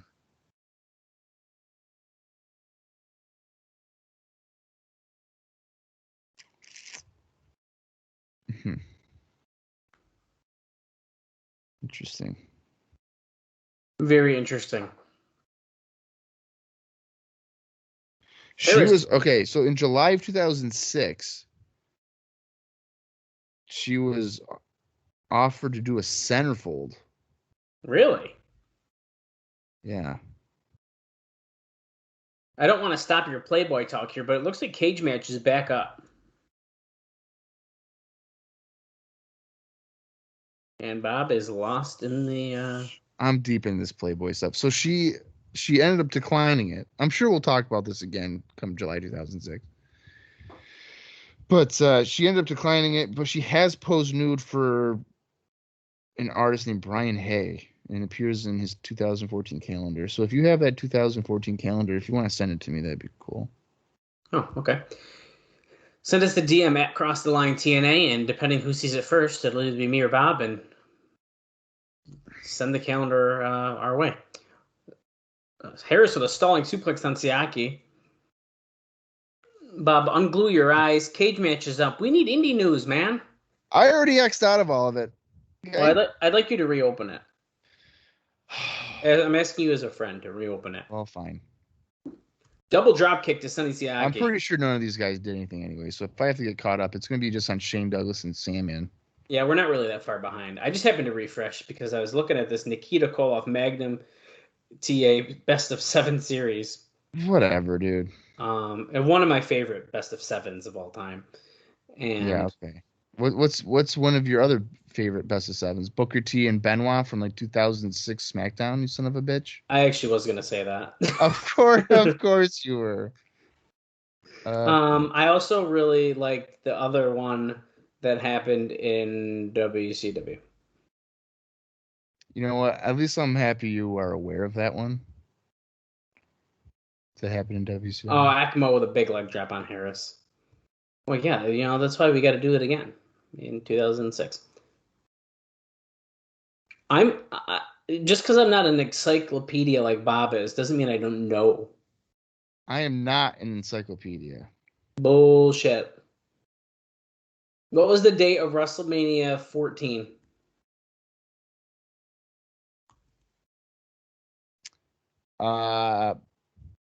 March 29th.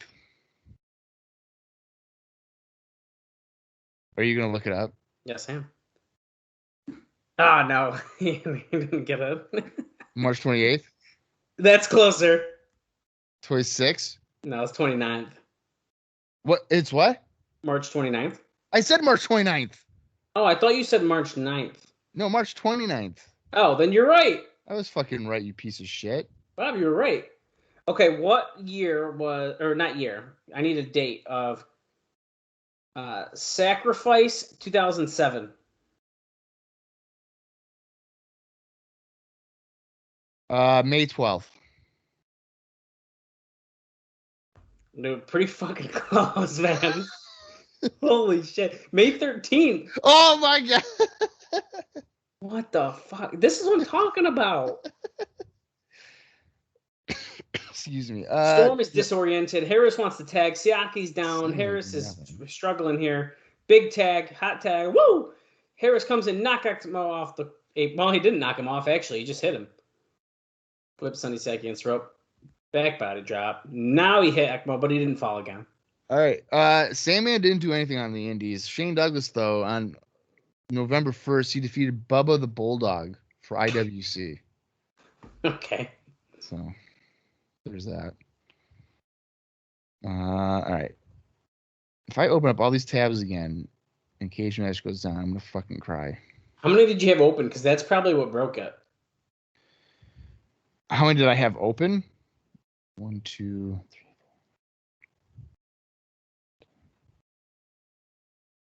Big leaping clothesline to ECMO. I had 17 open. Wow, you definitely broke Cage Match. that many people do not go to Cage Match at one time.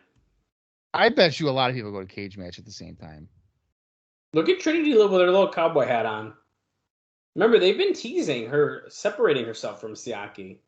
Trinity's a girl that should have done Playboy. Okay, and there goes Harris off the top after. What do you mean, okay? Like, that's a horrible thing to say. I'm complimenting her. I'm not disagreeing with you. I'm just calling the action. Oh, okay.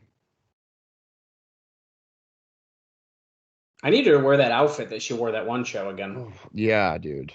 the open sides. Double team Yeah. Siaki ECMO. Oh my god, I thought they were about to get it. What does this say Fatu or Fat? This is Fatu, but yeah, it does look like Fat. Oh, okay. Storm going for the super kick, but Siaki blocked it. Yeah, because, oh my god. What? He almost broke his own neck. Oh, thank God that wasn't the end. But yeah, he's supposed to be going by ECMO. Accidents, they're He's supposed to go by ECMO Fatu, but they haven't called him that once. ECMO Fatu, that's what they're going by? Oh, that's what they was reported that was going to be his name, but they haven't called him that. Whip Siaki into Storm in the corner, and ECMO, is he about to hit the big splash? Let's go. 1, 2, 3. Oh no, Storm pulled Siaki into the way. Spear! Gore! Oh, nice near fall.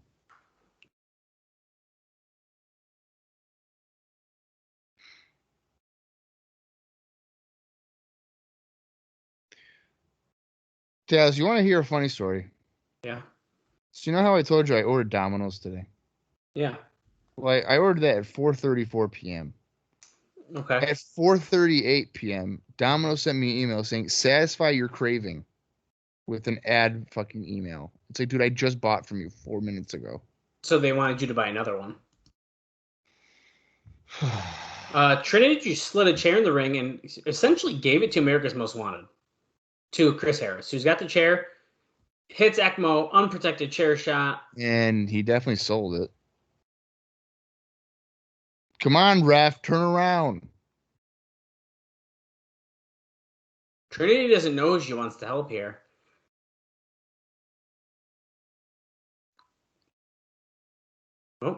Oh my god! 8-second ride. Oh wait, it's David Young with the racket. Oh, Siaka. Oh. Okay, Rudy Charles started counting before he was actually covering him, but he got a 3 count. Well, at least what's his face here? At least James Storm didn't take the pin. Okay, they did just call him ECMO Fatu. JB did. So they probably introduced him as that today, but that I don't think I've heard it before then. Interesting. Who?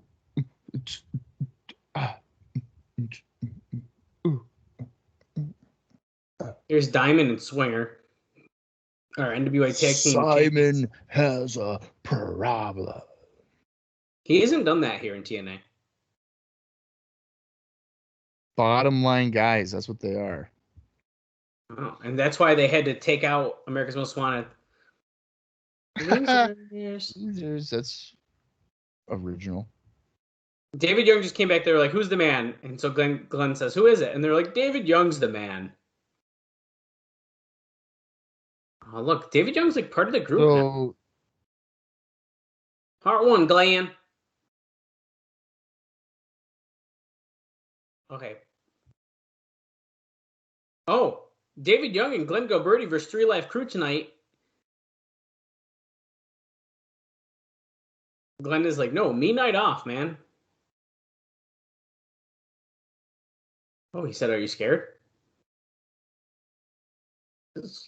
Swinger says, that's a great idea. MW's out of the picture, and now they can get rid of 3 Live Crew. He said fools. 3 Live Fools, he said. 3 Live Fools. 15 minutes. Okay, so we have one match and then that match, it sounds like. Yeah, he looked mad. Oh, they invited Scott to get a drink. Very nice. That's cool. Great. The Michael Shane Triple Chance Invitational. And they're showing that all the people that Michael Shane has beaten, literally, I think everybody involved in the match is who he's defeated. Well, speaking of Michael Shane, he did an interview on the World Wrestling Radio Show this past week. So I got a couple quick notes about that. He was asked about signing with WWE, and he said it wasn't even an issue right now because he was signed with TNA. So he just ignored that.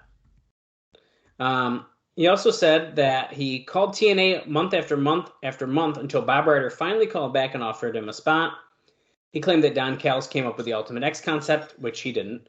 And, I mean, in storyline he did, of course. And that he loved the match because he won his first belt ever in it. So independent belt or anything, that's his first title ever. He said that his goal in TNA was to work his way up the ladder to the world title level, and he was asked who he'd rather face for the belt, Sting or Jarrett, and he said Sting. And dude, look at this. Low Key is back. And speaking of low key, look, I'm like doing Bob's indie news, except it's not indie news. Hey, you piece of shit. Don't you dare do mine. He will be in for a week or two between Japan tours. Yeah, okay, good. So Chris Saban, too. Great. Now, this is going to be a pain in my ass trying to well, get wait, the shit just wait for the match to start, and then... All right. Well, at least with Loki here. Well, Sanjay Dutt... Well, Loki's just been in fucking All Japan in 0-1, and if I were to try to list all these matches, I'd lose my mind. The last time we saw him here in TNA was back on August 13th when he lost to AJ Styles in an NWA World Title match. And before then, we hadn't seen him since May, so he's very inconsistent here. Shark Boy just came out, and who's this? Johnny Storm. He's back. Shark Boy, by the way, was brought back partially because they ordered a bunch of Shark Boy merchandise.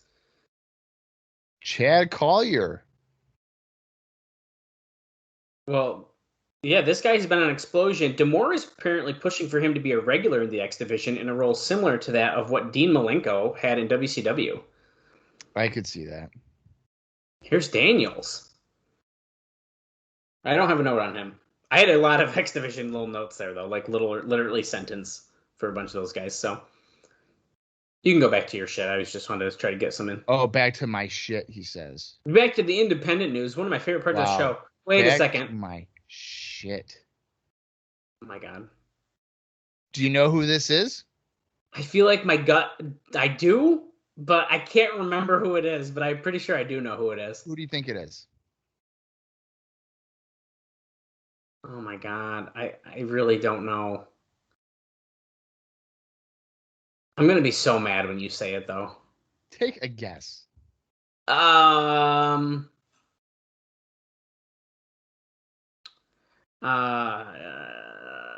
give you a hint. Bull Buchanan. Come on. I'll give you a hint. Okay. We've seen him live at a Northeast Wrestling show. What? That doesn't help anything. Look at his body. Well, that's what his body's so distinct. That's what's kind of killing me right now.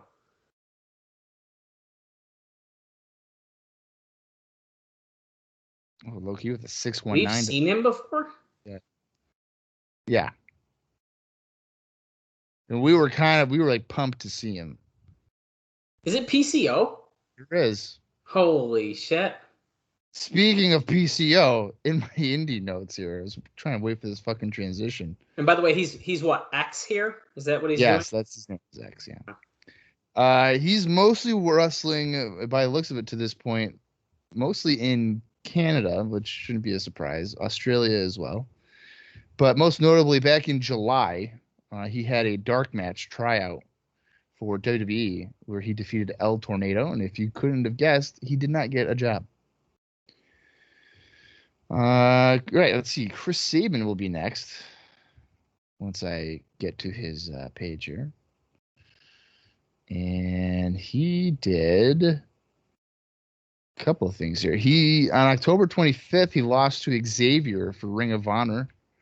And then on November 1st, he defeated Fabulous for IWC.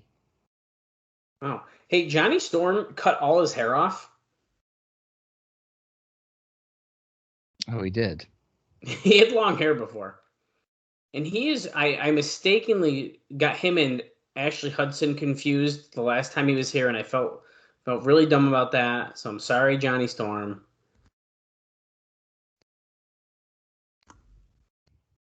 Well, I'm glad you issued a public apology for that. I had to, because I did feel really silly. But they both had long hair. I got confused. Both long hair and international. Yeah. Shark Boy, he was busy. He teamed up with Mad Mikey on Halloween. Is this real? He teamed with Mad Mikey to defeat AJ Styles and BJ Whitmer for NBWA. Dude, I have a note about that too. In Indiana. That's bizarre. Yeah. Well, wait, hold on. I got a note about that exact match. Okay, go ahead. And that's because apparently Hurricane was scheduled to work there and team with Shark Boy to take on Styles and Whitmer. But WWE put an X on it. They said no, which it would have ended up being a WWE versus TNA match, essentially. I'm surprised that Hurricane would have been booked for that. Yeah, well, he still made an appearance for the show anyways. WWE doesn't let their guys do indie dates due to the injury risk. Right. But nonetheless, pretty interesting. I think a couple of guys have been eliminated. Johnny Storm, I don't think, is in the match anymore. Yeah, we've been covering a lot there. A lot of guys are gone. Johnny Storm's 100% gone. Sanjay just got destroyed by X. Is Sharkboy in there? Dude, I don't think he is. Sharkboy's gone too. Sharkboy's gone. Looking at X's face again, like now I can tell it's him. Right. All right, some more stuff here. Also on Halloween, Sharkboy, but he was known as Dean Baldwin. He teamed with Cosmic Kid in a losing effort against Lash LaRue and Mike Wallace. And then on November 1st, he lost to Ace Steel for HWA. Oh, I like Ace Steel. Sanjay Dutt just got chucked out of the ring by X. So, Bob, we're at our final five here. We have Daniels. Oh, wait, there's Shane Douglas watching the match with Tracy. So we have Daniels, Collier, Low-Key, Saban, and X. Who is your number one seed in this match? Well, if you're telling me Scott D'Amore was trying to push Collier, I'm going to say Collier. I like that idea a lot, actually, but I'm really worried that it's going to be X. Because he's like a big X gimmick now and like X Division, and it's going to be a bigger challenge. I can see that. So I think X is going to win the Rumble.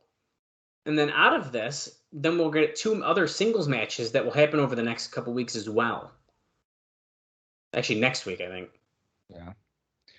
Oh, there goes Collier. Son of a bitch. Well, there goes my guy. Christopher Daniels, he defeated John Walters on October 25th for Ring of Honor, and then on November 1st, he was involved in that four corner where Punk and Carino won that I mentioned earlier. So no reason for that. Let's see what Johnny Storm is up to. See, if Cage Match didn't screw me over earlier, this would be a lot smoother, but... Really? Here we are. Well, Johnny Storm has been mostly wrestling in England for ASW and FWA against people that I don't know. He did have a match against American Dragon on October 27th, which he won. That's all that really matters there. Let's go to Mr. Sanjay Dutt. Let's see here. All right, I guess on October 25th, I don't even know if I mentioned this. On October 25th, he lost a ladder match to B-Boy for Combat Zone Wrestling. And that same day, he teamed with Ruckus to defeat B-Boy and Trent Acid on the same show. Combat Zone. X and Low-Key going at it here.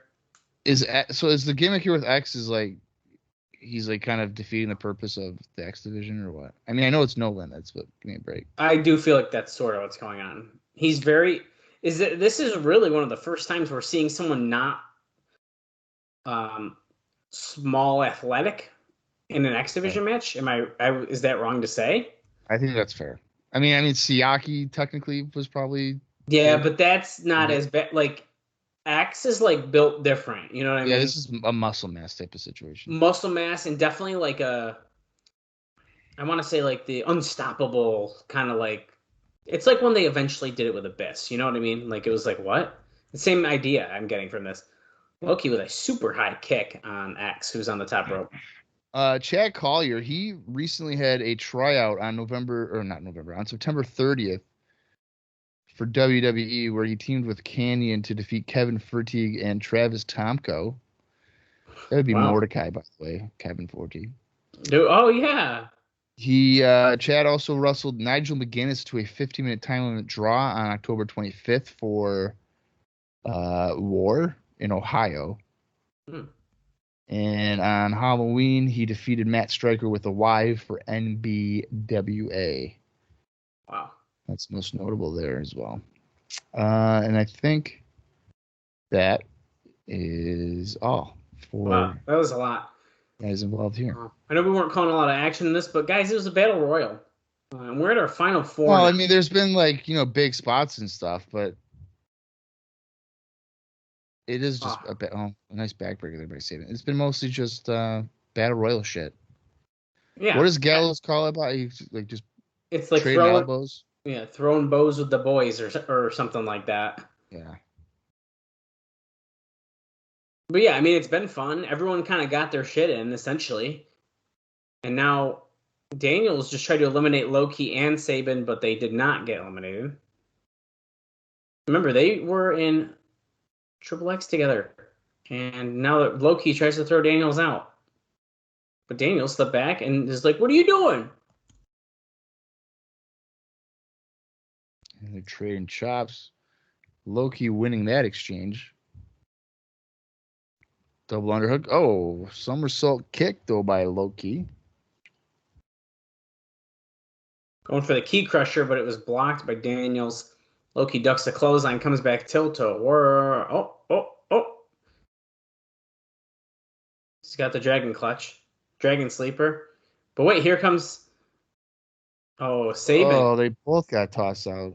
That was our fourth and third people. So we are getting Daniels versus Loki next week if they're keeping it the way they said they were going to. Because 3 and 4 face off. Yeah, they've been known to not necessarily keep up with what they said they were going to do. Yeah, so is it going to be Axe in his TNA debut, or is it going to be Chris Saban, who is the number 1 seed? If not, who is going to face off against Collier next week? Wait, so whoever gets eliminated here wrestles Collier? Yeah, so the 2nd and the 5th place people face off, and then the 3rd and the 4th face off. And if I had to guess, they arranged that because of the way that elimination just took place. Right. Package pile driver on Saban onto a chair. I'm thinking that Saban's going to get eliminated because didn't he have that good match with Collier on Explosion? You might be right about that. I'd have to triple check, but I think it was him. Actually, I think I can pull up my Explosion stuff if I can remember when it happened. Well, and there he goes. So X does in fact win. So he's going to be going to the triple threat match. Yes. So he gets a bye to that triple threat match. Right. He does not get an immediate title match. All right. So Don Callis is backstage asking, Scott Hudson's with Don Callis asking what control he has over Abyss. How can you control this monster? And now he's talking about X. He's talking about how he's one of the best. So he's basically hinting like, hey, I'm running this X guy. Yeah.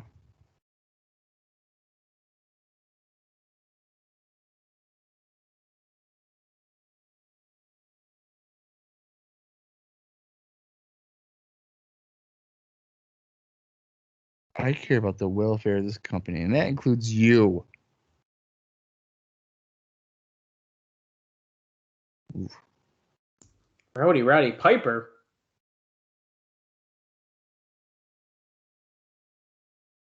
Oh, he's never been more serious about anything in his life.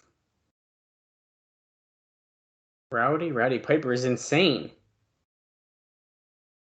So Chris Saban did face Collier on Explosion, and that was on October 15th, 2003. So Bob was correct. I was having trouble finding it, so I did have to just go to Cage Match to make my life way easier. You're damn right I was right. My notes, it's like a Word doc, so it wasn't easy to go through. Red Shirts just came in and like pulled Callis and was like, did he say like, oh, hey, we got to talk, or what was that about? Oh, great.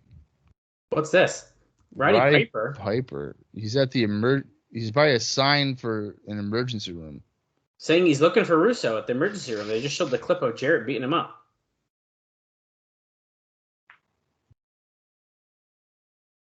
Oh, the doors are open for RP.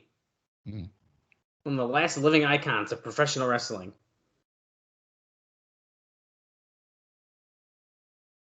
It's a black and white video. The audio is shit. Yeah, it's not great. Talking about the red shirt security. Well, we eliminated the British with the red coats.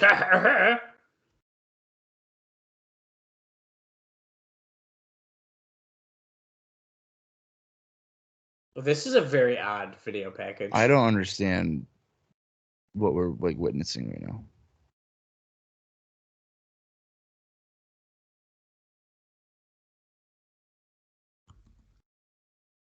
You're not honoring that. Oh, Hulk Hogan. The Hulk Hogan may be coming to NWA-TNA. Oh, no. Oh, Piper says, I don't know if I'm going to let you do that, Hogan.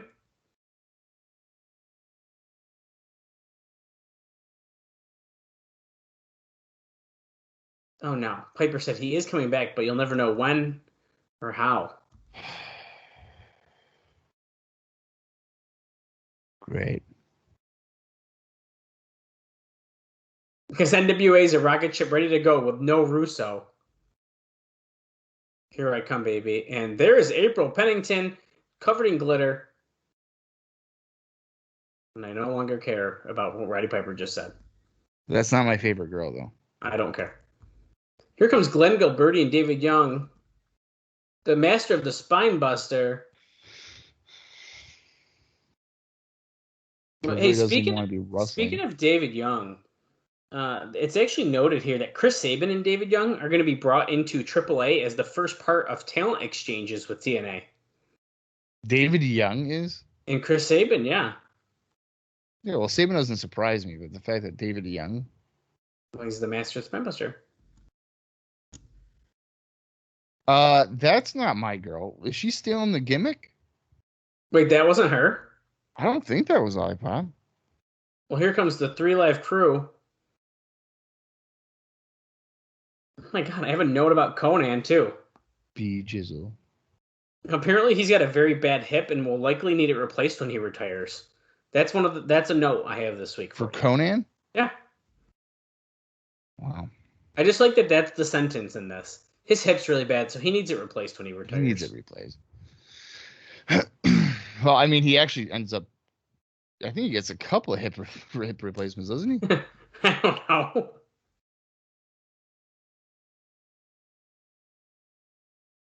Yo, where my dog's at? Wearing a hockey jersey? I wouldn't label Conan as a hockey fan. Olale. Aliba la raza. You want to feel this shirt, BG? That's enough. Do the damn thing. Well, I knew I didn't want to look it up, but I was like, you know what? What was Conan's last match? And unfortunately, it was a lot sooner than you think. Really?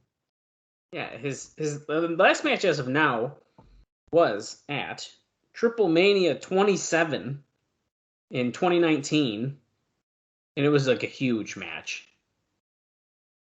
So you probably didn't do anything. Yeah, I mean, it was probably, if I had to guess, this was David Young going after Ron Killings to start us off. And then his other match before that was on MLW in the 39-man Battle Riot match in 2019.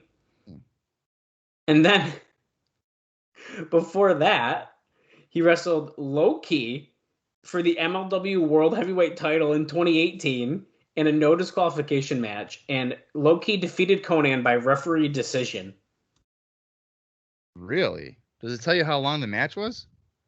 It does not on this. Well, hold on. Actually, I can probably go in here and find out. Oh, no, it doesn't say. And then I'm just going to, because this is the last one in 2018.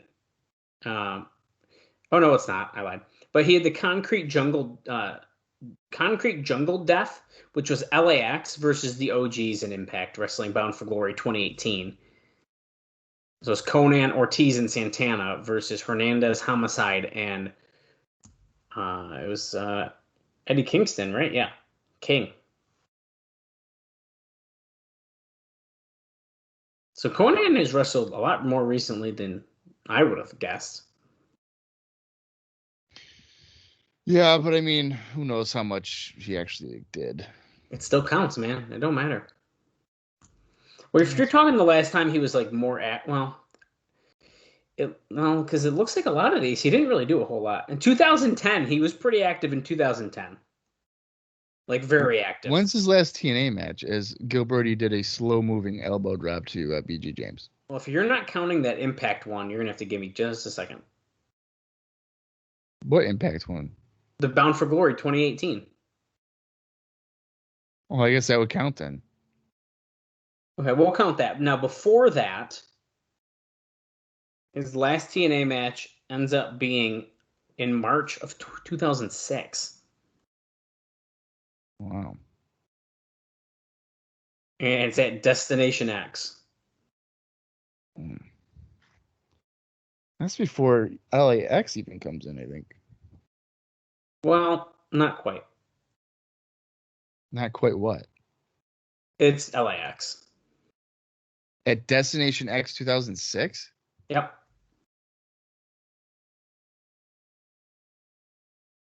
According to this, LAX is there in January 2006. Okay. Yeah, I guess that's right. This match is garbage so far. No, what are you talking about? So I'm glad that we're talking about Conan more, to be honest with you. This is basically the tag team version of Shane Douglas and Sandman from earlier. Well, we have a second runner-up. Gilberti and David Young get whipped into each other. I'll tell you what, if it wasn't BG James, I'd be a lot more interested. I agree with that. I really don't like BG James. Not me either. Hey, well, we still got a last man standing match. We still got Jarrett versus Sting. We got two things to look forward to. So we still got stuff going on the show. Yeah. And I got some fun notes about Sting. I have a note about Sting. I'm saving it. So if you want to hear that note about Sting, stay tuned. BG James has a chair, but Mike Posey's like, wait, where'd this come from? Oh, shit. The racket got thrown in the ring by Conan. Oh, David Young gets hit in the back with the racket. Great. And here comes the axe kick. Scissors kick. The crowd couldn't really care about this either. Dude, the crowd is dead. And David Young is pinned. The thing is that the crowd likes The Real Life Crew a lot, and they don't give a fuck right now. Yeah. So David Young did one thing right, and then he did one thing wrong. So that probably means he's kicked out of the group, right? Right. Conan just slapped Glenn. Look at that Rolling Thunder closer. That was awkward. He just randomly, gently slapped him in the face. Oh, is Ron going to do his top rope leg drop what's up thing? Wait. Who's that? Swinger and Diamond. And Diamond. But Killings goes... Yeah. Oh, but Diamond super kicks him.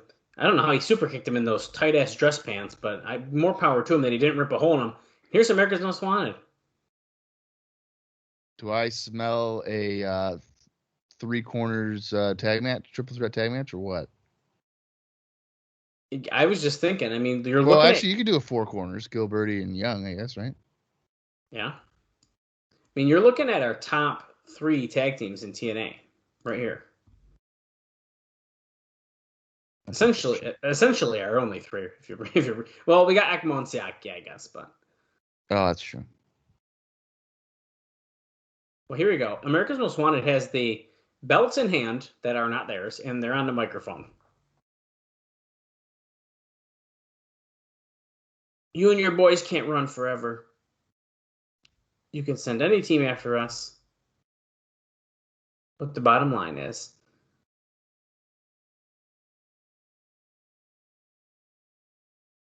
these belts belong to us. These belts are ours. And they ain't going to go anywhere. And Storm is snapping it on. We're not the champions right this second, but we will eventually.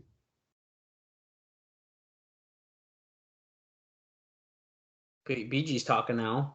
Right. Tommy Hilfiger Cowboy. Uh-oh. Knights in white shining armor. But if you think you're the number one contenders, then my friends, you got another thing coming. Uh-oh. They're looking at the number one contender. 3 Live Crew. He just called them cowgirls. How offensive. He's really great with these insults. They are playing the music. Oh, wait. Oh, no. It's Sonny Saki's music. Yeah, ECMO. Oh, wow. So now we literally have all of our tag teams out. Hell yeah, dude. All of our weekly appearing tag teams. Well, how many tag teams think would come out if they did every tag team that's ever shown up? We might be here for a little bit. Quiet Storm would be up in the bleachers. Rock and Roll Express, Quiet Storm. Rock and Roll Express, yeah. Vader Dusty. Vader Dusty. LOD. LOD, yeah. Well, Hawkstead at this point. Hawkstead. So that wouldn't work. Hakisaki and Ekamo Fatu versus Johnny Swicker and Simon Diamond for the tag team titles.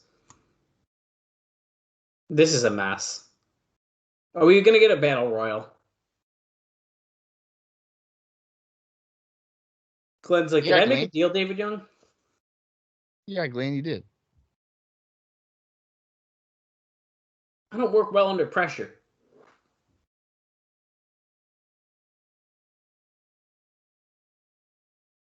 Oh, Glenn said, I'm going to make this work and make everyone happy, but this is too much right now, and he's leaving. Smart. I would put the belts on ECMO and Siaki. Yeah, why not? Okay, now we're going to get a history between the blood feud with Raven and James Mitchell, which I can tell you right now, this is going to be a long as fuck video package, is it not? Here's a time check for anybody. I don't know if we've really done any today. 1 hour, 24 minutes, and 10 seconds, 11, 12 seconds, 13 seconds, 14 seconds. Yeah, we haven't done them in a while, so definitely needed. We have roughly 30 minutes left of the show. Yeah, I think you're right. Yeah, it goes a little bit longer than a past couple, so. Well, it's Sting and Jarrett, dude.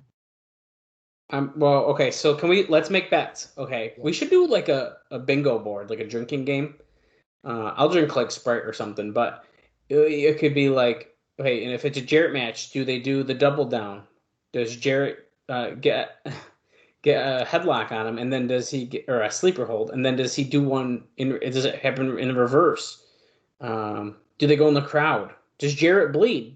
We could get bingo really fast on any. I don't think Jarrett's gonna bleed tonight, but I think he'll do pretty much everything else you just said. No, but I think that needs to be on the board. Well, yeah, of course.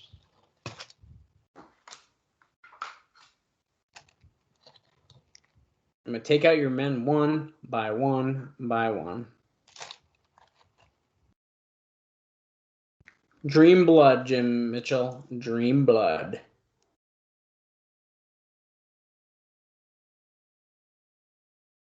You not hotwire a card. This is probably from Explosion. You and him next week. So yeah, this is from last week. Probably, like I said, on Explosion. He's trying to steal a car. That's so funny. Do you know how to hotwire a car? That's great.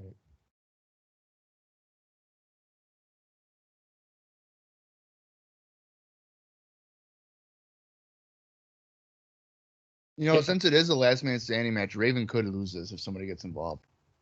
That's a good point. Oh, after a pin? What the fuck? So it's a Texas death match. Dude, Mitchell got out here so fast, I didn't even see him coming. They were focused on, like, Lollipop. Yeah. Mitchell's going to blade, right?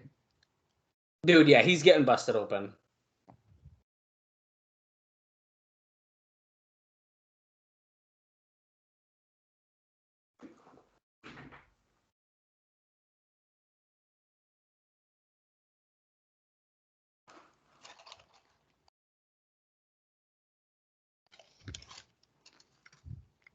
He probably came out quick because Raven's got a 5-minute entrance.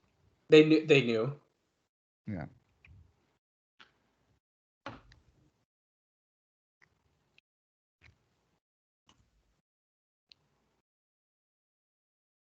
Yeah, back to the long one. It's a big time match for him. I mean, it kind of is, really, though. I mean, obviously we want Raven to get his hands on Mitchell, But do we need it in a match? Like, I would have been satisfied after he beat Vampiro if he just beat the shit out of him or something. Yeah, I don't think you need it as a match. That's why I think something's going on.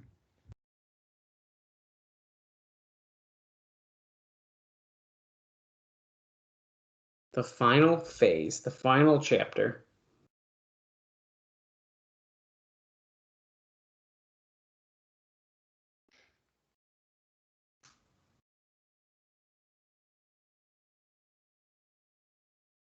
He looks so happy. Dude, he's ready to be. He's ready to be. Look at Raven growing his hair. He looks like Bob right now. Oh my Why do you keep god. saying that? Because his hair's growing like yours. Look at that's Bob. You look like Father James Mitchell right now. My hairline is better than that. Is it? Because it's receding each and every week. No, it's not. Yeah, it is, dude. I can tell. Okay, Bob. Okay, they're about to fight. And Mitchell's going to run. I like that Mitchell's wearing blue jeans and like an affliction button up with elbow pads. This Yeah. is hilarious. He's gonna blade within a mat. He might have already just bladed. Right there, you think? He might have. It doesn't look like it yet, but wait, steel steps coming up. You know that. It's got to lead to it, right? Oh, on a chair?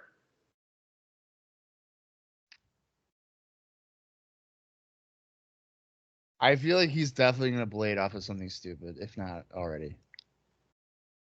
I agree with that. He might be doing it right now for him. Oh, you think Raven's doing it for him? Yeah. Oh, yeah, dude, he definitely is. Look at him. And the way the camera was, I mean, that's probably Demore being like, "Don't get over there," because he's blading him. Hey, Oh, look at that! He's bleeding.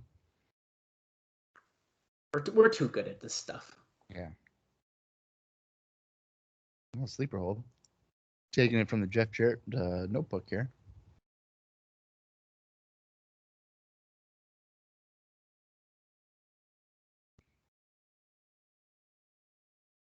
The Cobra Clutch, excuse me. The move that he's been practicing for years. Oh my God, Mitchell's pouring out. That's kind of gross. Raven does have. Oh my God, look at the cut on his. Raven, you really got him. It's Yeah, probably a fucking receipt for how he scalped you, huh? Absolutely, dude. I would have done the same thing. You want to try to cut me open and kill me? I'm going to do it to you too, brother. Oh, this Take Raven that. choking Mitchell with his chain, the dog collar he came out with. Oh my God, that's so gross. Raven grabbing the steel chair. Raven, Raven. Go get him, Raven. Do it. Wait, here's the gathering, dude. I'm not really liking the purple hair on Punk. It's weird. Mitchell just got a low blow on Raven. Oh my god. Mitchell looks like a psychopath. Ugh. I think the gathering might turn on Raven. Stop it.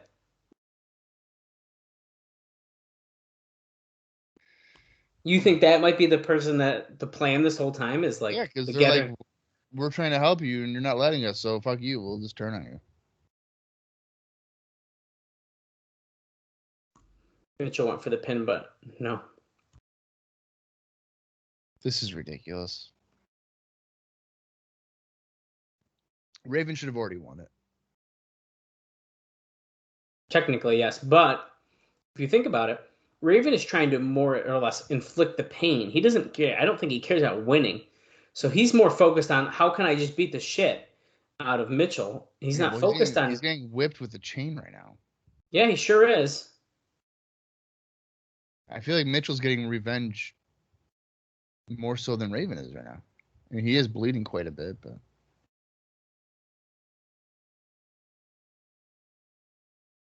it is pretty gross, dude. I can't believe Mitchell's having a match right now. Well, when you scalp a guy, I guess you probably owe him one. Yeah, I mean, really. Discus clothesline by Raven.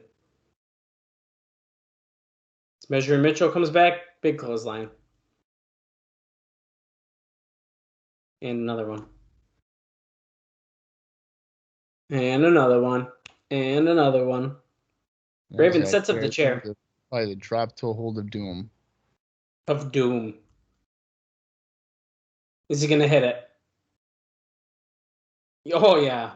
Well, he didn't get all of it, but his face certainly didn't land on the chair. I'll say that. Huh? DDT?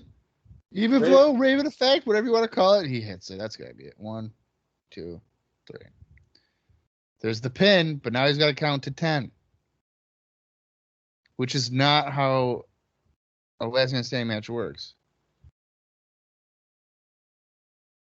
He's still counting. That's the fastest count I've ever seen in my life. That's a 10, and Raven is attaching the dog collar. Wow, that was a pretty quick count there, Andrew Thomas. Oh, he's hanging him. Oh, there you go. He's trying to murder Mitchell. Oh my God, that's so gross, Dallas. Wow, dude. Raven pushes off black shirt security. He's hanging Mitchell. He's gushing blood. Wicked bad. Oh my God, dude. Gathering, yelling at him. Raven's got a microphone. So much for Jim Mitchell and his church. Wow. Well, that's it.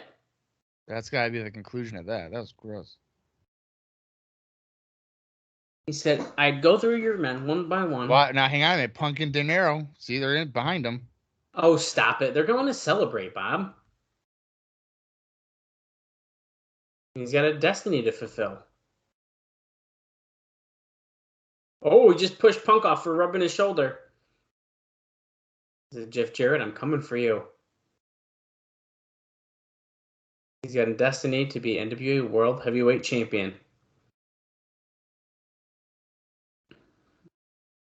He said, however, in this quest, he has to do this alone. He's about to break up with the Gathering himself. Thanks him for their help, but he's setting them free. The Gathering's done. De Niro's like, shit, I'm out of a job.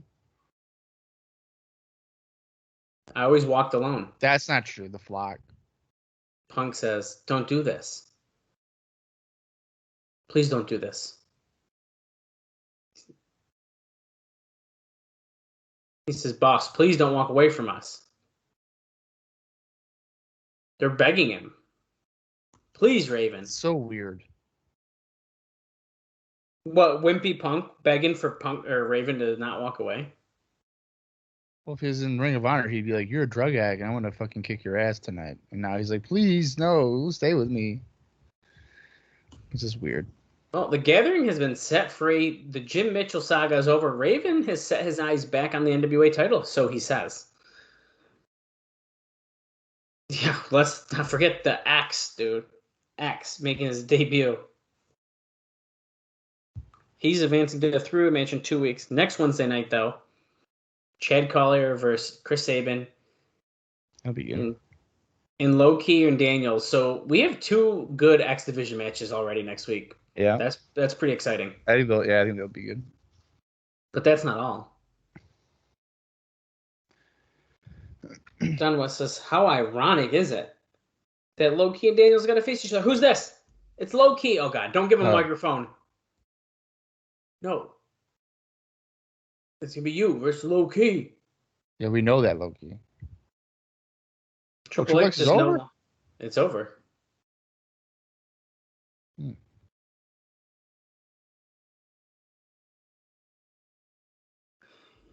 Look at this guy in a Sting mask and in a Vampiro mask right there.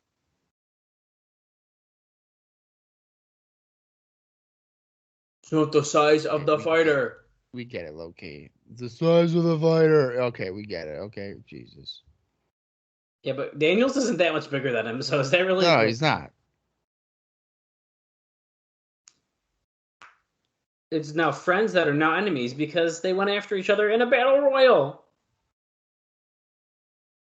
Wait, we need clarification, in this tag title situation. Go Birdie's going to somehow figure it out for us. Okay. Go to NWA-TNA.com. Do what you can. You can get so much stuff. The best of the NWA title matches DVD. Best of the X Division. Best of the Bloodiest Brawls. And, of course, all the T-shirts, merchandise. And you can buy the album, Volume 1 and 2, of course. Don't forget that. NWA-TNA.com. It's next. One of the cornerstones of the industry. We are at 1 hour, 37 minutes, and 51 seconds. And we are heading toward our main event here. It's showtime. And look at this. No promos or nothing. Here's Jarrett's video. No video. Jarrett even coming first. I know it's Sting, but I am still kind of shocked. The champion always comes out last. Depends how you look at it. No matter what, the champion comes out last. I mean, it's kind of weird when they come out first, you know? Well, that's what I'm saying.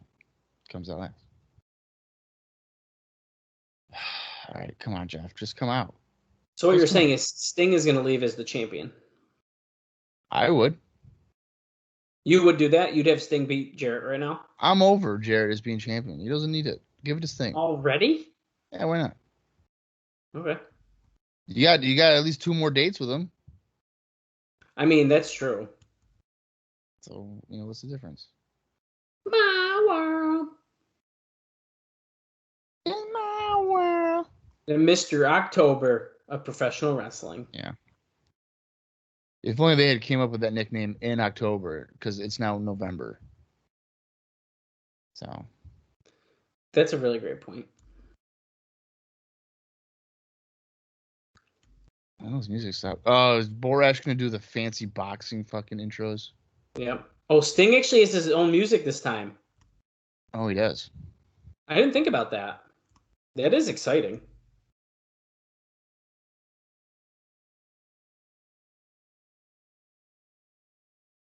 Great. This guy's going to have a 20-minute intro, too. Oh, no, he's doing intros now. He better not do it twice. Borash. Wait, who else used this song? Didn't someone else use this? That's Sting's, Metallica, remix. Is that what I'm thinking of? Yeah. Okay. Well, they also have cool scorpion lights behind him and stuff, so Sting actually has a little bit special of an entrance here. No wonder this song sounded so familiar to me. Yeah. Wait, Jimmy Hart's not even with him. Go get him, Sting.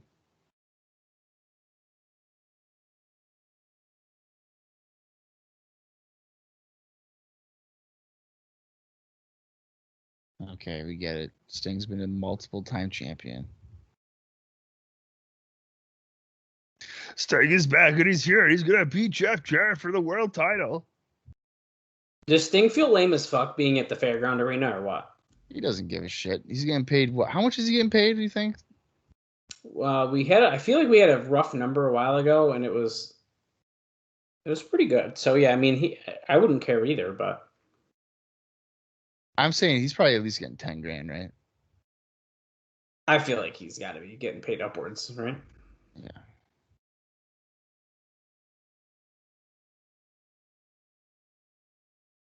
Could you imagine? Oh, I'm gonna go to Nashville and I'm gonna do a probably 15-minute match max, and I'm gonna get 10 grand. That's awesome. Look at the blanket. Isn't that an amazing feeling? He better not set it on fire. Damn it. He threw it back at the fan. They're pissed that he took their blanket. I would have set it on fire. I would have been like, Father James Mitchell, come out here with your fireball and fucking light it on fire. It's important to note that we didn't see Vampiro either. Yeah. So I think it definitely concludes his TNA run. Yeah, I'm pretty sure it does. There we go. The bell rang.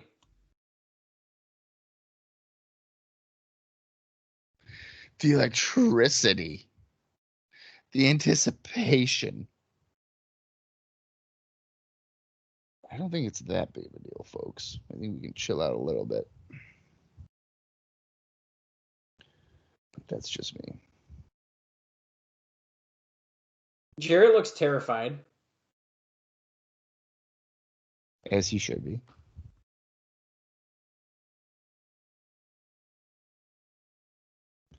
He's got to face the music.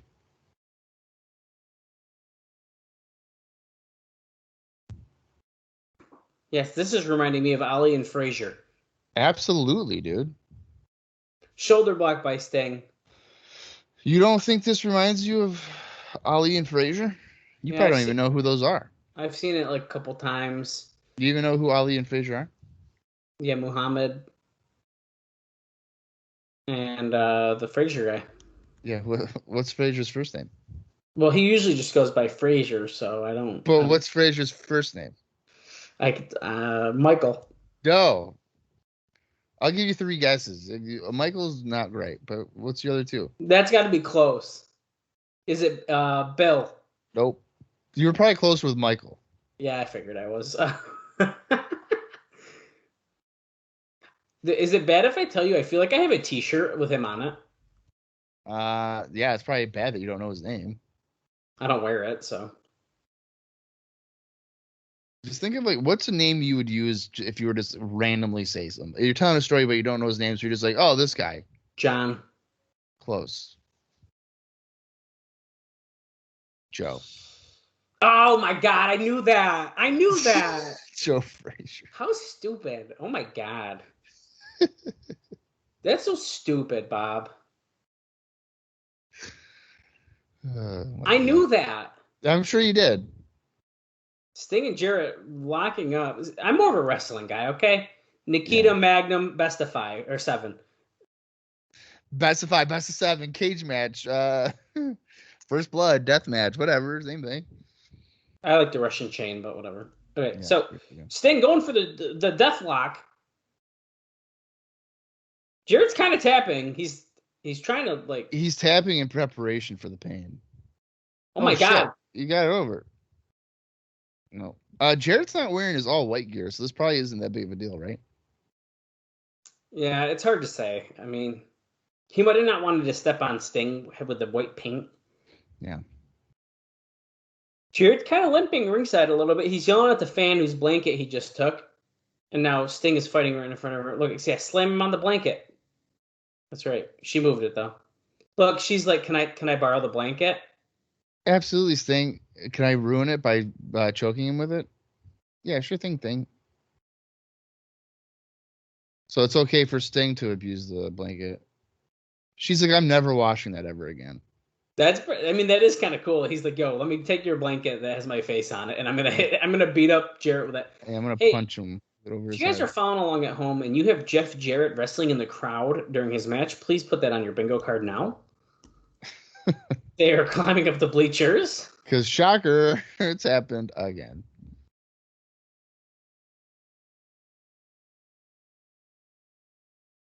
Oh, he missed a strike. I can't believe it.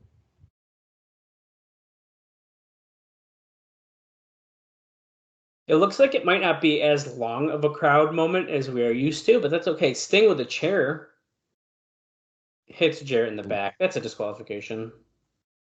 If I've ever seen one, that's a disqualification. You don't care.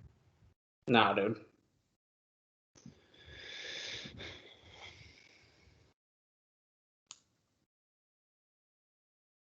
Is the referee counting, or are we just not worried about rules today?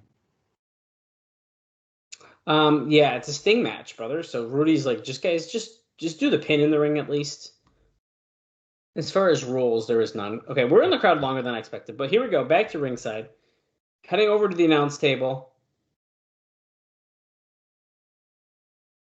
Right on the table. Oh, break the table.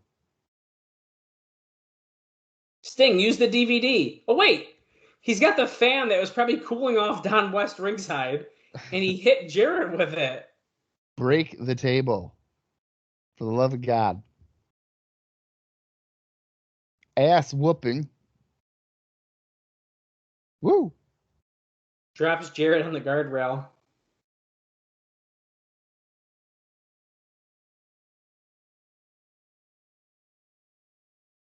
Jarrett's back in the ring. Sting heading back in the ring. Rudy Charles is like, "Can you guys please calm down?" No, Jarrett's bleeding. Okay. Put that on your bingo card. Yeah, I didn't think he was gonna bleed, but he did. Wow. I'm pretty surprised too. Although to be Sleeper honest, hold, fuck, 3 for 3.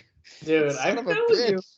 Next, I'm okay. Right now, Bob, this is a project of ours for Jarrett's next big title match. I'm making a bingo board, and everyone can play along at home. I think he's bleeding hard way. I think so too. I think it was the fan. Oh yeah, Because look where it is on his hair. it's on the top of his head. I think the fan hit him pretty good. Freaking Sting. He's probably telling me, "You son of a bitch! You hit me with a fucking fan, you piece of shit."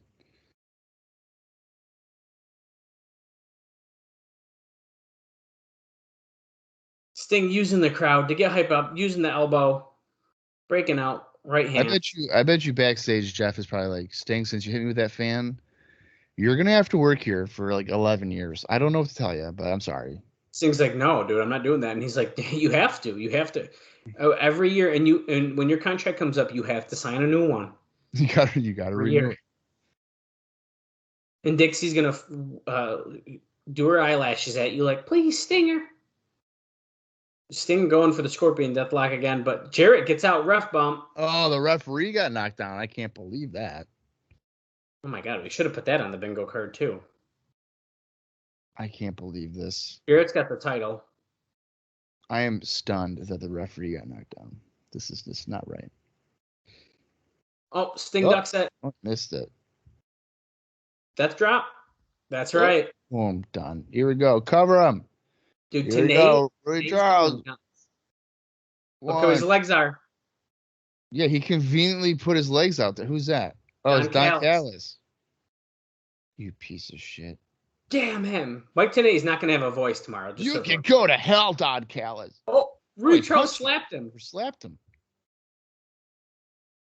Uh-oh, Jeff's got the belt. He's got it again? Yep. Oh, shit. Boom, right in the face. 1, 2. Jimmy Hart. Tell him about the belt. And Rudy Charles is like, "I'll believe you, Jimmy." Yeah, Jimmy. Okay. Sting getting Irish whip. Jarrett goes for a drop kick. Sting holds the rope. Uh-oh. Deathlock. He's right in the middle of the ring. Dude, Tenay's passion for Sting is like hilarious. I mean, it's awesome, but it's like, the Scorpion! Oh no, is this going to be a disqualification? Oh, they haven't hit him yet. No, they have not. Stinger splash to Northcutt. Stinger splash to Wilson. Jarrett has a chair. Oh, shit. Sting's laid out. That's a DQ. You didn't have to call for the bell. Oh, my God. He just smashed Rudy Charles off the apron with the chair, dude. What the heck? Oh, my God. That was excessive. Was that necessary? Oh, man. Callis is wicked happy. Red shirts are beating the shit out of Sting. Jarrett has the chair in his hand again. Hits the ribs of Sting.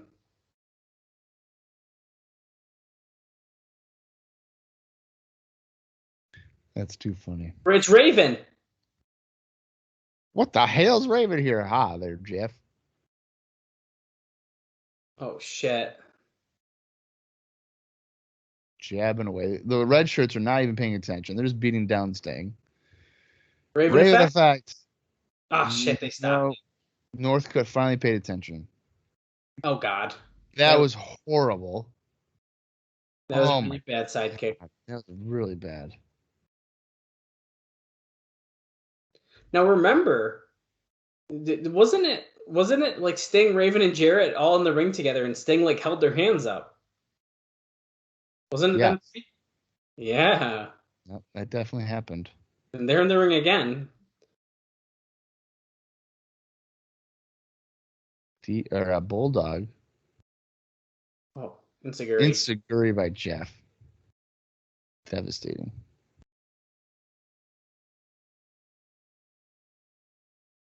They Who keep else is ringing going the to? bell. Two faces are down. Who's going to come out and help them? It's got to be someone, right? Oh, someone is. AJ Styles. It is. Springboard crossbody onto the red shirts. Oh. Spin kick to the side of Jarrett's head. He's going to have a concussion tonight. Between the fan and some of these kicks. Yeah.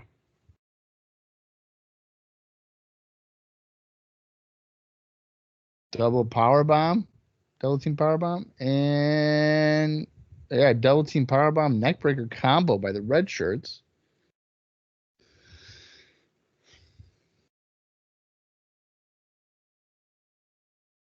Okay, they need to stop ringing the bell. It's clearly not doing anything. It's not working. If anything, that's just making them even more mad.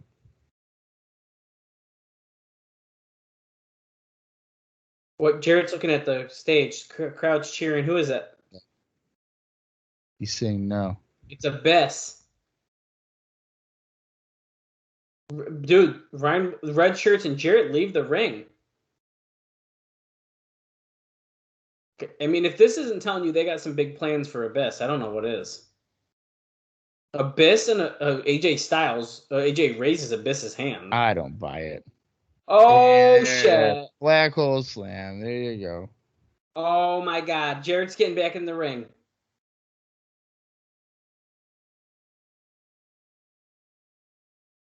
They did the whole show. You would think Abyss is a good guy, and he found. Wait, this is just like when it was 10-10-10.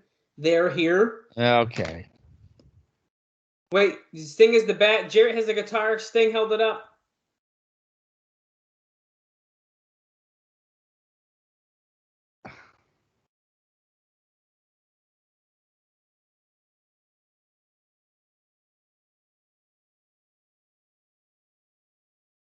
Down goes Abyss.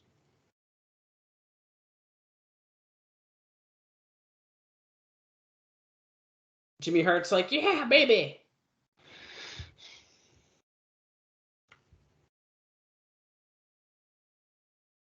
Oh, Jarrett just got on the mic and said, you'll never be world champion.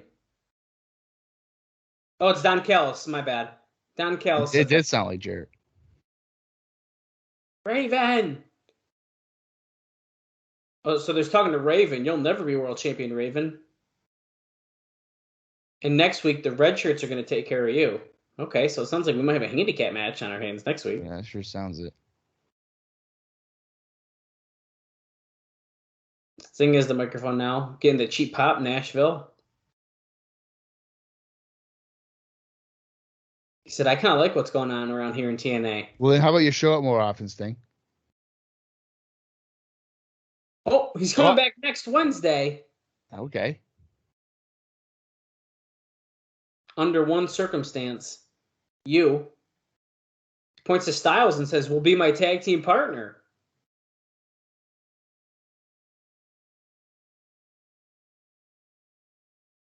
Jarrett says, yeah, no problem.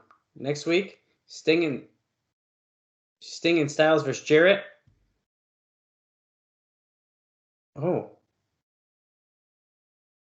Jeff Jarrett and... Whoa. Oh, man. He said, you think you've been having all people call? Well, next week, Jeff Jarrett is going to be teaming with the total package, Lex Luger. I love how Sting's face is like, what? Luger? Like it's some shocking, like, oh my God, this is horrible news. It's just fucking Lex Luger. Give me a break. You already beat him in WWA. Well, before you give us our what we just ran there, Bob, I didn't get that Sting note in because that match was so chaotic, and that finish really was. But essentially, Sting was scheduled to work this show here and the 11-12 show, which is next week. So it's kind of good that we saved this note. And he apparently wasn't all that interested, but since he did sign that contract for 4 shows, and TNA decided to exercise its option for the remaining dates. At press time, the plan was for him to work a singles match on 11-5, to build for a tag match where Sting and Styles would be a team on 11-12. That would leave 1 date left, and they best serve to save that for the February show. So this next week may be the last time we see Sting for quite some time. I love how he's just like not that interested. Well, that's why I thought that note was so fun because it's like Yeah. Sting is like, I don't really want to, and they're like, well, you signed a contract. Right. Like you're like legally obligated to show up. That's fucking funny. All right. Well, Dallas, what'd you think of this show this week? I liked it, man. I thought besides the two boring matches, I thought this was a pretty good show. Yeah, I'm gonna And have to. and I think a lot of it has to do with the excitement of Sting, and that's okay. Like I don't think that's a bad thing, that excitement. We finished a story. I think that's really big. The Jim Mitchell Raven stuff is done. Like that's Yeah. weird. Like how often in like do you end a story where it has a beginning and it has an end point? I mean, we literally just watched an entire thing. It's done. I don't think there's anything else they could do with it. Mitchell can't get any more revenge. It's done. Yeah. I think that's kind of No. cool. Yeah, that was pretty cool. I would say overall it was. I would give it like a mild thumbs up. It's not like a home run of a show, but I would say it's certainly more enjoyable than the last several weeks. I think so for sure. And also our runtime on that one, like I said, was a little bit longer. We were at an hour, 56 minutes and 33 seconds. So yeah, we definitely went a little bit longer. But like I said, besides those two butthole matches, Sandman and Shane Douglas, if you watch the show, you might as well skip fast forward right through that. And it was the Three Life Crew and David Young and Gilberti tag match. Yeah. I mean, those were pretty rough. Yeah, good thing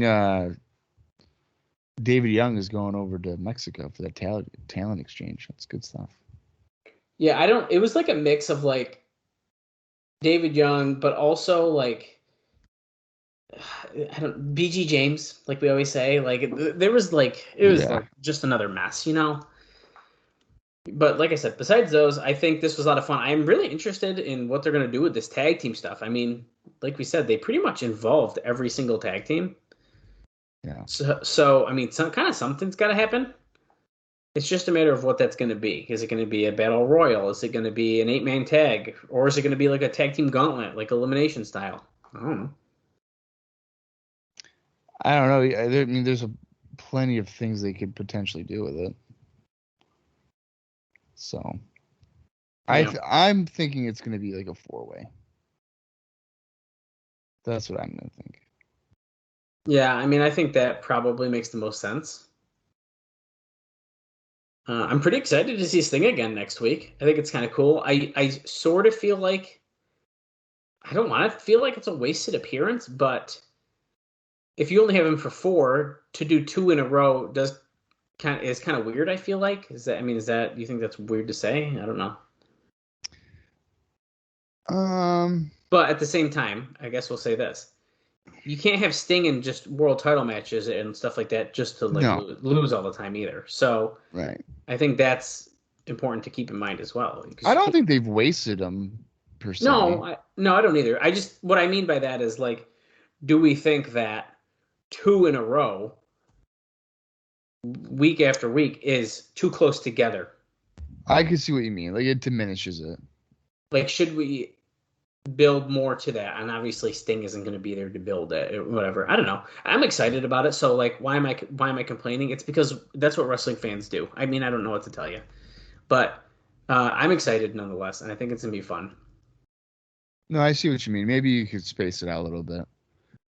Because like for me, if I were to know if I had Sting for 4 appearances, I would have done one a quarter. That's kind of what I'm getting at. Yeah. And I don't think like I said, I mean, you can put him in a big match that's not for a title, and then it doesn't matter either. I mean, I don't think that's like a big deal. But either way, I think it's going to be exciting, and it's going to give Styles a really big rub. But at the same time, you're going to do all this work with Styles, putting him with Sting, and he's still kind of going after Jarrett, but then you're still going to end up putting him back in the X division. You know what I just thought about? What's that?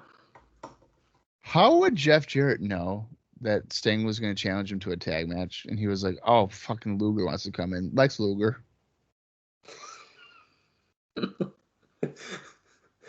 Oh, Bob, that's wrestling logic right there. How Man. would he know? How would he know that? That's funny that you say that, though, because I was listening to 83 Weeks earlier today, and it was a TNA episode about Bound for Glory 2011. And as they were breaking it down, Bischoff and Conrad were talking about how there's one of the segments on Impact where they have like this secret camera, like the spy cam watching Hogan talk, and he's like, "Yeah, I'm just making it up, whatever." Right, his fake retirement. Yeah, that whole story and stuff. So Bischoff makes a good point of like that kind of stuff. It does get silly because as soon as a fan goes, "Wait, why is the camera there?" or like, "Wow, what's the chance of the camera catching that?" You lose like the world we're trapped in. And only wrestling fans, especially smart wrestling fans, kind of get this. Like you can get sucked in, and then just like what you said, wait a second, how do you know that he was going to challenge him to get like Luger? Yeah, and it's like, okay, so that it breaks that illusion of what's happening. So similar idea of like the cameras, like security cameras make sense because those are around. But like that's going to be my next question for the My World podcast. I'm like, hi Jeff, long time listener. How did you know? How did the character Jeff Jarrett know that Sting was going to challenge him to a tag match on November 5th and that he had Lex Luger in his back pocket? How did you know that was going to happen? Okay, I'll hang up and listen. I get why they'd announce Luger, like to get people to want to watch, but at the same time, it's as far as like how logical it is, it doesn't make sense, and they probably should have just been like, okay, I'll find a partner, right?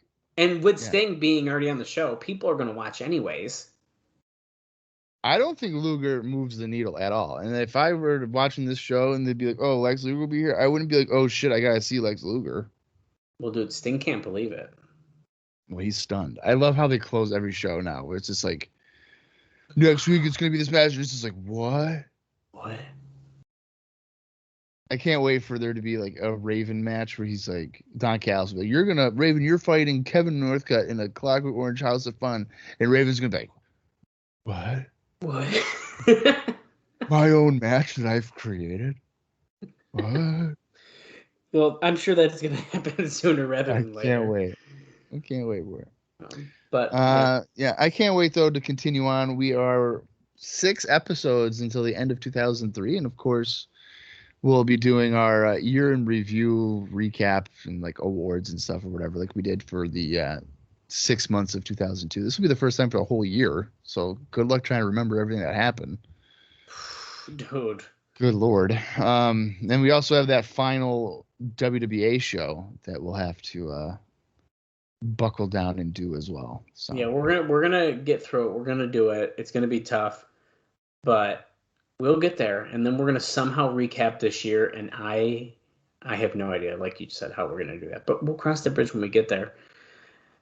But man, I can't believe it. We're getting to the end of 2003, and we're heading toward some good shit in another year. And what I mean by that is I can't wait for the Impact Zone. And it's flying. Time's flying. I didn't think we'd be at the end of 2003 pretty much by now, but we're just about there. Yeah, I didn't think we'd be. I mean, it's been flying by, so I can't really complain about it. Yeah, absolutely. All right. Well, you got anything else, Dallas? Or are we good to just move on for the total package debut in TNA next week or what? Yeah, man. I mean, I think we're pretty much good. All I got to say is if you don't already and you've been enjoying our content on the show and you want more TNA in your life, give us a follow over on our Twitter page at Cross the Line TNA. You can follow us as well on Facebook at TNA Cross the Line Pod, or you can subscribe to our YouTube channel, which sometimes we may or may not upload the video on the same day as the actual podcast drops because sometimes things get in the way and we get busy and they are a week late. But search TNA Cross the Line Podcast and you can subscribe to there as well. And if you're enjoying the show, leave us a review. Let us know what you think. But yeah, don't say anything negative, Bob. Bob's sensitive. Yeah, sensitive. I am. Yeah, I'm part of that cancel culture thing. Like, I'll cancel you if you try to say anything mean to me. Oh my god. Also, tell your family and friends about us. go to your local elementary schools and just let them know. Like, No, hey, no. It's not a kid show. what the fuck are you talking about? This is definitely a fucking child. It's listed as explicit, baby. And today we were talking about Explicitly educational. Yeah, I mean, we were talking about Tracy's boobs covered up with TNA logos today, but yeah, kids, go ahead. Yeah, Listen. that's health class. Jesus Christ. Okay, Bob, take us home. Just saying, man. Just trying to help out the kids. All right. Until next week, for Dallas Gridley, I'm Bob Colling Jr., and this has been the TNA Cross the Line podcast.